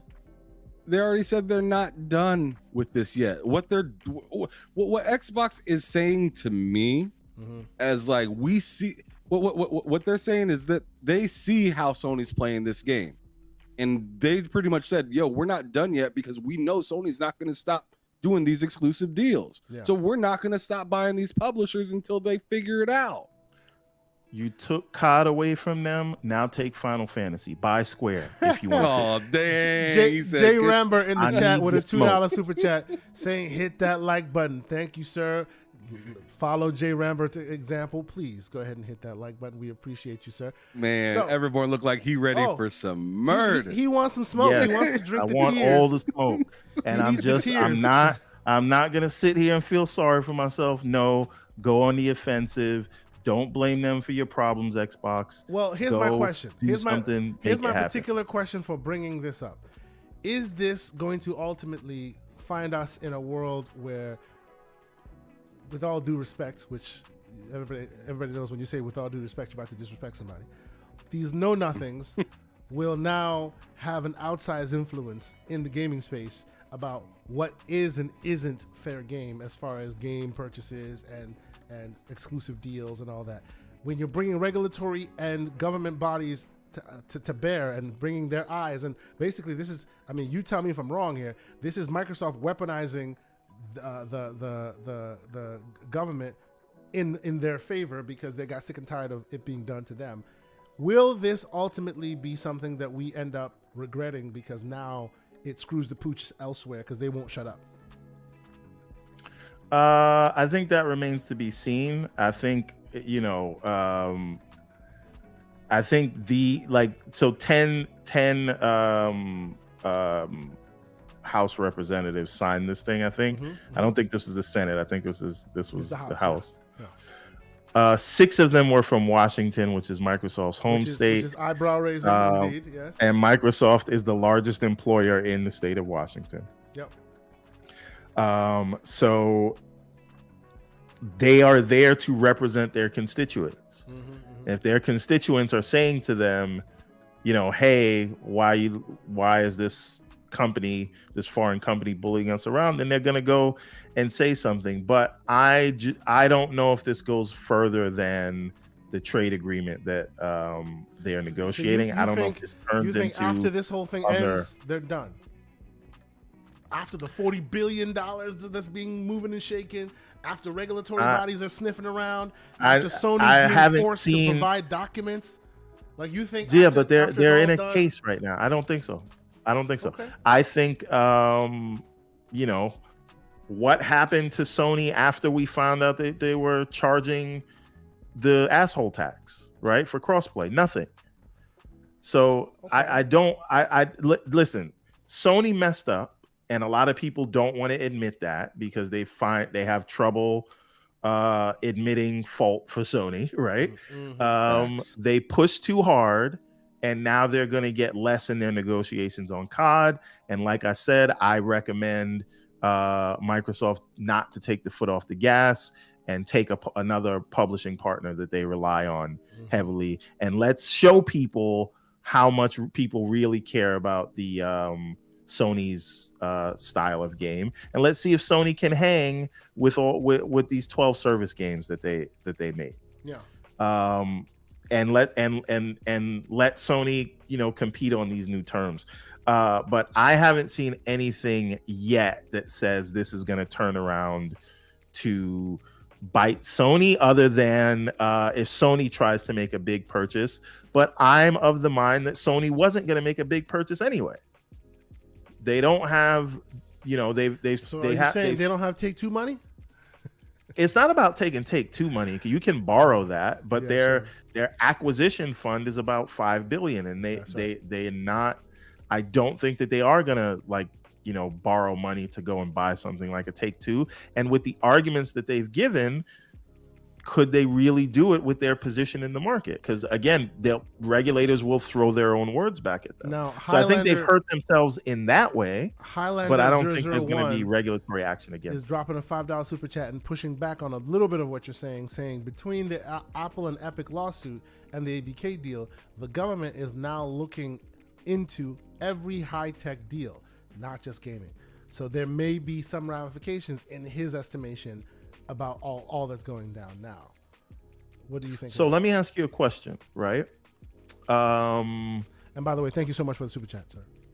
Wouldn't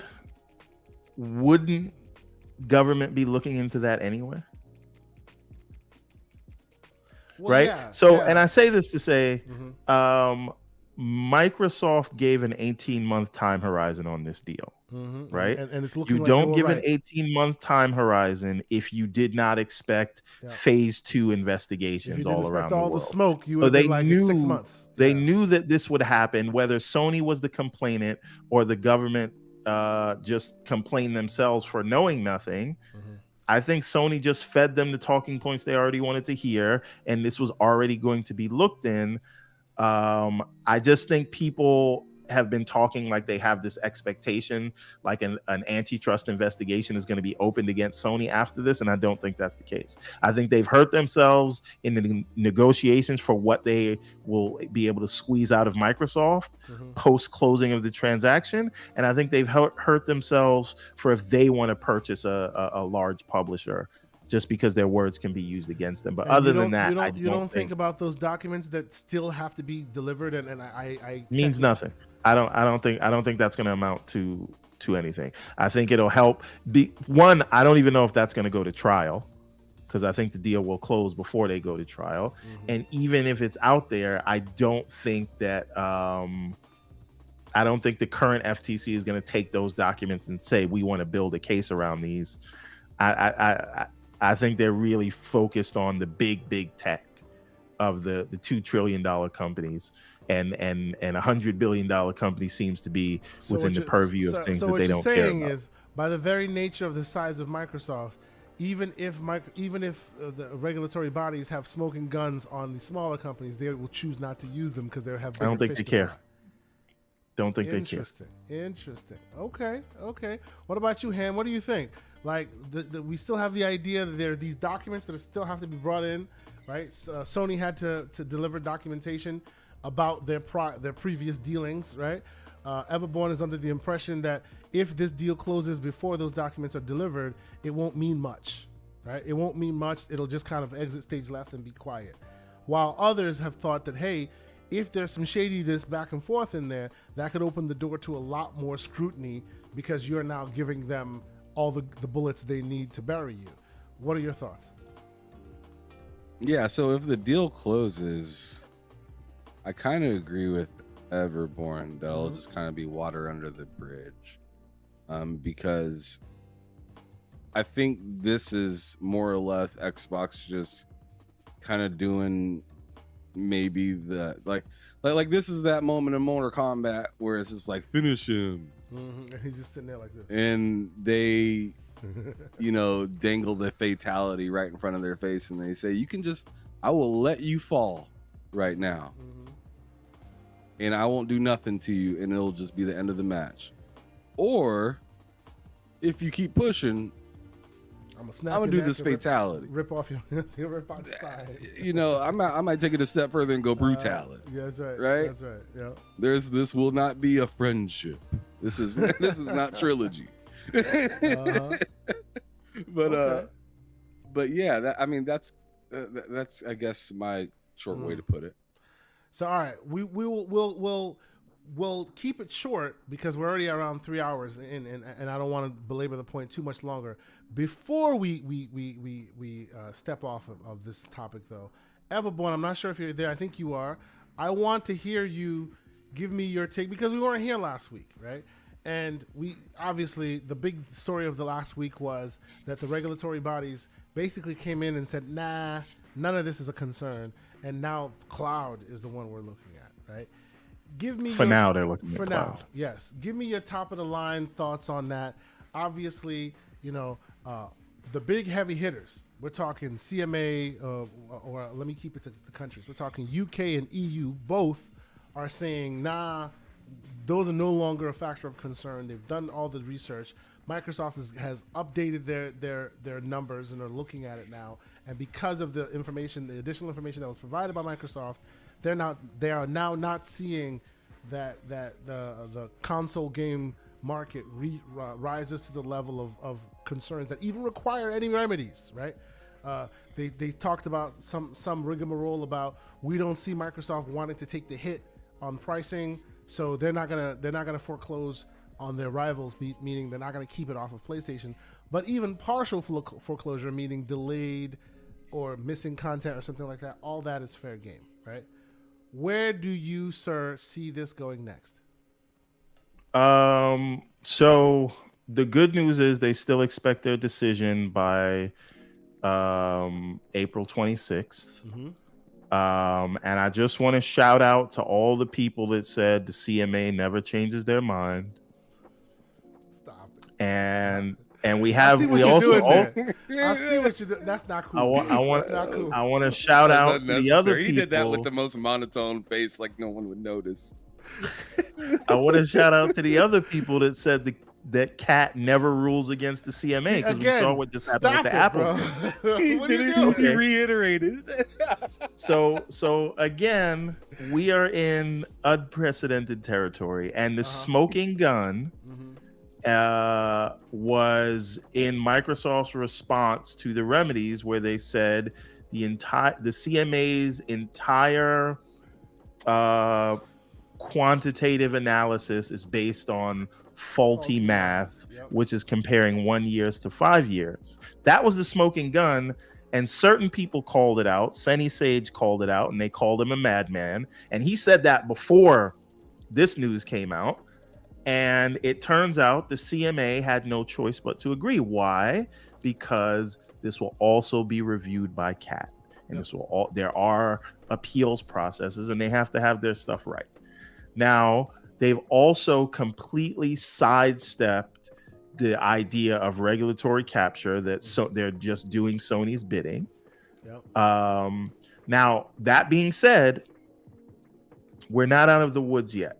although I think it's a much greater chance. Citigroup analysts upgraded the deal from a 50-50 close to a 70-30 in favor of closing. Yep. So Wall Street seems to think it. Right. The stock price is above $85 right now, which is the highest it's been since the deal was announced. And so the headwinds are the wind is in Microsoft sails to close this thing before the July 18th deadline. But I say throw caution to this wind, because while the CMA has sidestepped accusations of impropriety and just being controlled by Sony, there is still this idea that they may try to say cloud is enough to block, right? They did block Meta from buying Giphy, a provider of GIFs. So I hear you on that, but my pushback to you on that would be, we've seen. I'm not saying it'll happen. I'm just saying let's not celebrate like it's a done deal. Yeah, I'm not celebrating, but like I guess the reason why I'm a little less convinced there is we've seen how the CMA moves, and they move slowly. They made it a point to speak on cloud, but to me that read more like, yeah, we know there's a lot of cloud conversations happening right now. It's like an afterthought. We didn't take any of that into the consideration. We're solely focused on the console market right now. We see that they've addressed cloud. We'll come to that later, right? It seemed like they were solely focused on console market here. Yes, the you get a deal stuff is all around us, but we didn't even take any of that into consideration. We haven't dug into those details yet. So what we're talking about here is specifically console market. That you get a deal stuff, that will come after we're done with this console market. That's happening as we speak, right? Exactly. Because they're still targeted for the 26th, and maybe that happens sooner. Yeah, that's how I read it. So that's why when people go, "Oh, cloud is still a concern," it's because they haven't started reading the cloud stuff that you and I have gotten on the news already. They haven't taken any of those into consideration yet. Right. Well, in this writing, they're taking it into consideration now. But that being said, right? I just want it to be like I have a draft tweet that I just have it in the chamber, ready to fire it off, and I'm waiting until the CMA approves it, because what did I say at the beginning of this process when everybody was accusing the CMA of corruption? I said, let the process play out, because we are in the fog of war, and so we're looking at information as it's happening, and we don't have the full picture. I mean, to be fair, you were also on that tip from day one, and then you changed your tone shortly after. You were also on, what is this BS? I remember that first phone call with you, sir. You were not happy. I'm just saying. That's fine. And then by the time we got on air, I understood what was happening. You got the live reaction, and then I read the documents, and then I looked at anyway, besides the point, by the time we got on the air, I got my head right. Okay. And what did I say at the beginning was, we must let the process play out, because everyone who has reviewed the facts of this deal has come to the same conclusion. It does not hamper competition in the console space. And so if Sony makes these accusations of doom and gloom, and the entire industry rides on Call of Duty's coattails, then that needs to be investigated. And this is what we saw. But once you investigate it, and once you have the numbers, you see that none of that makes sense. And so far, Brazil has come to this conclusion. Chile has come to this conclusion. Saudi Arabia has come to this conclusion. The EU has come to this conclusion. The CMA has now come to this conclusion. And earlier this week, Japan has come to this conclusion. And I think I'm leaving out one. But the point is, no one looking at this has seen anything different. And we've all known this, because we are laymen's to this, most of us. And you can just look at it and tell that's a bogus argument, doesn't make sense. And so we see everyone coming to that. So the tweet that I'm going to fire off is, perhaps we should have just let the process play out. So we said the CMA was corrupt before. Do we think the CMA is corrupt now? That they've come to their senses, or they no longer, or they were corrupt, and now they're not anymore. Come on now. So You're Serbia also. You're Thank drilling you, it down to East West simplistic Mobility. arguments here, sir. You're drilling it down to simplistic because That's people what I'm can here walk for, and man. chew gum at the same time. Come on now. You're making it shallow a little bit. It was a little bit more integrated than that. No, but okay. it was a fog of war. Let the process play out. It'll be fine. And the FTC, if they go to court, they will lose. My guess is that this won't go to court, but we'll see. Now, the other thing about this is where will the EU and the CMA land on cloud? And will that be enough to go to the FTC to say you don't have a case here?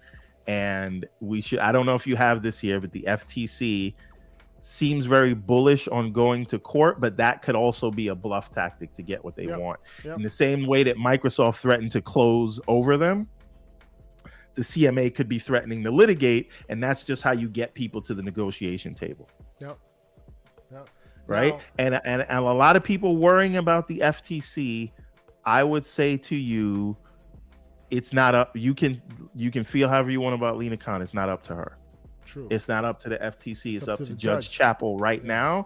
And from Judge Chappell, then it will be up to, if it doesn't go that way, or if they appeal Judge Chappell's decision, who's the in-house judge for the FTC. If the FTC appeals their own judge, then it will be up to a federal court. And then you have the Axon versus FTC, which may make all of this moot, and they'll be in front of a federal judge anyway. And by the way, we added Serbia, but we also forgot the judge in the District of California for the gamers lawsuit, which also got thrown out because guess what? There's no proof that there would be any lessening of competition. And that argument is eerily similar to the FTC's case. And I know the FTC has more documents, but again, how many people have to look at the same data and come to the same conclusion before we all realize it is what we all know it is? So I'm not very much worried about whether the deal is in doubt. My only question at this stage is how much hardball the FTC wants to play. And can we get this deal closed in time for Diablo to come to Game Pass on day one? That's all I want to know. Yeah, okay. Do you have any last... Oh, by the way, last thing. Sorry, and I forgot to say this. Please. I said this to Estelle in one of the DMs. We were talking about how, what's the FTC going to do? And I'm like, 2 weeks ago, the CMA was the boogeyman, and we were all afraid of what they were going to do. And now it turns out what? The FTC are right? jokes. So we can say, oh, the FTC may do this and the FTC may do that. It doesn't matter. But right, we thought the CMA was the biggest, the final boss. Yeah. Turns out, no. So if we're putting all this weight on the FTC, I just say remember how the CMA looked. Yeah. How it started versus how it's going with the CMA. Going. Absolutely. That's what I'll say to the FTC. Mr. Ham Solo, any parting thoughts on all the moving and shaking, or do you, like me, want to fall asleep in and just go play some games, enjoy yourself, wake up one morning and go, oh, it's closed, it's done now, oh, thank God, and then we move forward. That's exactly how I'd like it to be. I don't need to tweet to the world and tell them what Everborn is saying. Ready to give everybody smoke, but he also has the gentleman slander. It's gentleman slander is what he's doing. He's gonna put it out there all gentle-like, but he's twisting the knife. And you're muted, sir. I like you to not realize you were insulted until 2 days later. That's what it is. It's the gentleman slander. That's what he's doing right now. Yeah, it's like, look at what you did to yourself, silly. Oh, fantastic. No, I'm pretty much good to go, man. I feel like we kind of tied up as much as we could on this subject. Indeed. So with that, we have come to the end of our show this week. I apologize to all y'all who are out there. What happened to you guys? The best week of news and you're not there. We hear you. We will try and not make that be a thing again next time. It just so happened that this was just a crazy time that we had to take some time off. We're back at it. We're gonna make sure we provide you the crazy, interesting, slanderous PG-13 news that everybody comes to know and love about us. I will say thanks to the other dynamic duo who was on here, and in the form of the bullsitters themselves. I'm talking Mr. Ham Solo and Loke 7, which we will get Loke back on. He needs to get on a landline connection because the mobile stuff that was just a little too much. It was Yeah. He was botting like Star Wars. It's fine. I ain't trying to hear his dirt road in Texas. And for those who don't know, he doesn't live in Texas. He lives in Mozambique, ladies and gentlemen. He was calling us from Mozambique, so I can understand his connection maybe being a little. This is an less international podcast. It's a beautiful thing, and that's why I want those voices on here. And I appreciate him for even trying. And we'll definitely like reschedule and have him back on here. But Mr. Ham Yeah, Solo, I'd love to be on. I'd love to be on with him sometimes, just so we can. I mean, do it. obviously, I need to have a talk with him in the green room. Be like PG-13, bro. Oh no, don't worry. But- It's fine. But I tell you what, like when we get to going at each other's neck, it is really fun to watch. And Absolutely, I'd really love to yes. have him on here because you and Everborn going back and forth with me and Loke going back and forth at the This is same what time. we That want, sounds like a man. whole lot of arguing. That's right. This man proceeds to tell me, if you want to play a game that's all about a movie, go watch movies. And then in the same breath, he tells me Kojima's the greatest game maker ever. I mean, make that make sense to me with his 4-hour cutscenes like that you can't skip. But whatever, we will save that slander for when we can bring him on here so he can speak for himself. But Mr. Ham Solo, thank you so much for being on the show. Thank you for joining us. It's always great to see your content online.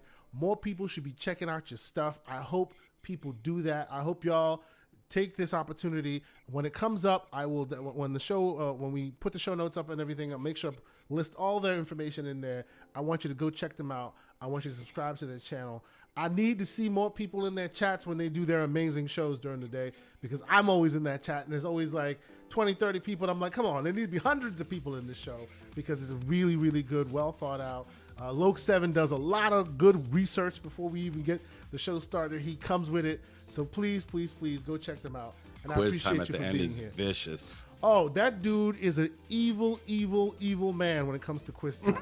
Like, he is like malicious. Like, he'll be like, so what is the name of this DLC? And then you'll end up finding out that like the only the true or false, and the only change he'll make is the word the or not the, and he'll go false. Like, get the hell out. He is just evil with his stuff. It's just crazy. But yes, He's diabolical. I would have just shout out Sleepy Goblin 2D in the chat. He says, "Jokes on you, Everborn. I'll never realize I was insulted." That was that is good. Very good. And I want you to keep that bullet in your chamber when he starts tweeting his stuff. Go out there and counteract. We want counter programming right now. But yes, Mr. Ham Solo, tell the fine people where they can find you, what else you'll be doing. You know, where can they keep up with all the stuff you're doing? Yeah, absolutely. So yeah, you can find me either I mean, I'm on a few different podcasts. So I'm on K Mega's podcast every Friday, GRG. I have a podcast I do with a few friends just as kind of a side project thing called The Game Drain. But my main thing is TSWS Gaming here on YouTube. I'm posting the link Put it in the chat. the Yes, description sir. right Yes, now, sir. or the chat right now. Click sir. on that. We're really trying to get to that first goal of ours to hit that 1,000. But I tell you what, I've had some great guests like Seamus Blackley and stuff like that. Yeah, yada yada yada. I've talked about that before. John Lenneman, whatever. Yes. But I tell you what, don't show up for that.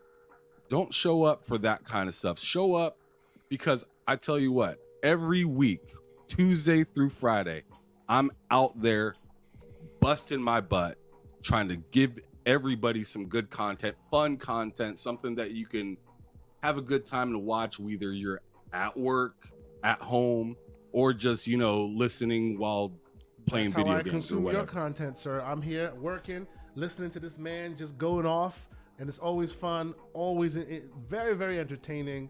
Absolutely. More people should be checking out your stuff, man. Absolutely, 100%. Yeah, I've been a passionate gamer for a long time, and I finally have a platform to do it on. And all I'm asking for is some of your time to check it out, see if you like it for yourself. If you don't like it, that's fine, but at least check it out.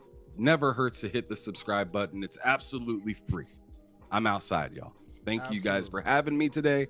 It's been an absolute pleasure being on here for the second time. Oh yeah. And I feel We'll have you back for sure. I feel much more callous than the last time because remember, I'm still new. No. I'm still new to all this. Next time, bring all the slander. We good. Next time, we're bringing Loke on here. You can get messy. It's fine. We here it's for gonna it. be It's great. good. It's Do good. it. And Mr. Everborn Saga, what else will you be doing? What crazy obscure games can we expect you to be playing? Because you know what, I'm starting to like that. Digging either into crates, the non-radio hits, if you will, or the old obscure things, and we have really good discussions about it. I appreciate you playing the weird obscure games, man. We don't have to be playing. What I everybody else is know. doing. I like it too. It's actually more fun than trying to keep up with good. the Joneses and play the Yeah. newest things that's full price or full of bugs. Bro, Like you I play hear you. these games like that you missed, or that maybe a lot of people Mm-hmm. missed, or that were kind of underrated, and you go back to just try to appreciate them for what they are, as opposed to what the conversation about them is. Sure, because time has been removed. and They're no longer in the it's been zeitgeist. You can actually speak on them in a bubble, if you will, because all the drama or hype has left them, and you could talk to them as a game. Like, it's good. I appreciate that. That's the element we're bringing to this. This is good. You should do more of that. I know, but the problem is all Yeah. these damn All games these about games to are coming come out, out, right? and I don't know all these new joints. That's So right. I don't know. That's right. I'm gonna try to keep at it because Yeah. everybody that knows I took like 5 years off of gaming, Yep. and I missed everything that came out, and now I'm trying to catch up. Except for GTA, I'm not gonna catch up. We gotta I'm not doing get this GTA. man to play GTA 5. At least an hour Nope. of GTA. We gotta Absolutely get him to not. try it. GTA, Nah, you'd have better I luck agree getting me to with play everyone. You Hogwarts. don't need to play GTA. You have 5. better luck with Hogwarts. Okay, fine. Finish Hogwarts. That's what we want. Yeah, 'Cause you've already Hogwarts started. I'd say is fire. And, I didn't say you have Everborn- luck with Hogwarts. I said you'd have Everborn, better you luck said with you're Hogwarts. not. You said you're not a Harry Potter fan, right? Yeah, he hates Harry Potter. I actively dislike it. I All the hate films, Harry all Potter too. I hate it. But I tell you what, man, I didn't even buy Hogwarts. I got it through sharing on PlayStation with my buddy Uso Vinny. I game share with him on there, and he was like, "Oh, my wife has to have this game. I'm gonna buy it. Don't buy this game. Play it on the game share and whatnot." I turned it on the game share expecting it to just be a slow kind of burn. Man, that thing jumps off right at the beginning, and it hooks you. doesn't stop That's at all. right. And I'm telling you, I do not like the Harry Potter universe at all. I do not care about J.K. Rowling. I mean, I grew up during this time, and when I was in like 3rd or 4th grade, the books were just being handed out around that time. So like I remember the hype, and I hated it. I absolutely hated it. Never seen any of the Harry Potter movies. But you love the game. But I tell you I what, only this saw the game last is, two. I could give a dang about anything Harry Potter, but I got a free game to try out, and it was fire. And that's all I gotta say. There you go. I wonder if I would like it more if the Harry Potter IP wasn't tied to it. I think that's a Probably. bit of the issue. I really do. I think it's been detrimental. You're more to its stubborn than me, success. is what you're saying. Yes, I'm just a hater. That's it. At least he admits it. I At can least he admit that. admits it. I can admit it. It's fine. So Everborn, yeah, tell folks where they can find you. Tell folks where they can keep up with your ongoings. I know you're deep on them Twitter streets these days. I am, however, I want to recommend everyone right now. There's still almost 100 people in here, and I think we hit new heights today. Yes, but I sir. want everybody to go. If you want to, we love the super chats, but if you want to like support me directly, please go to EverbornSaga.com. sir. Look at the books we produce. We have an amazing sale going on right now where you can get all of the books, everything. We look at that. You see it? There you go. Look at that quality. You can get There you every go. book that we do for $49.99. Click on any book and scroll down. You will see we offer all the books together. If you scroll right there, so that's one package. That's well over 300 pages of content, 6 chapters, full color, high quality prints. Everything comes signed. Check it out, and we are almost done. And I mean less than 15 pages away from Ariel's Adventure Chapter 2. Nice. We've increased the budget. It took longer to do. I've been sharing some of the pictures, and you see just how we leveled up on colors and everything. I gotta reread this That's thing. coming soon. We are going to announce the Kickstarter as soon as the book is done, because that's another thing about my company. We do not do crowdfunding until the book is over, so there's no risk of you not getting what you pay for. And I'll put the sign up page out for that soon.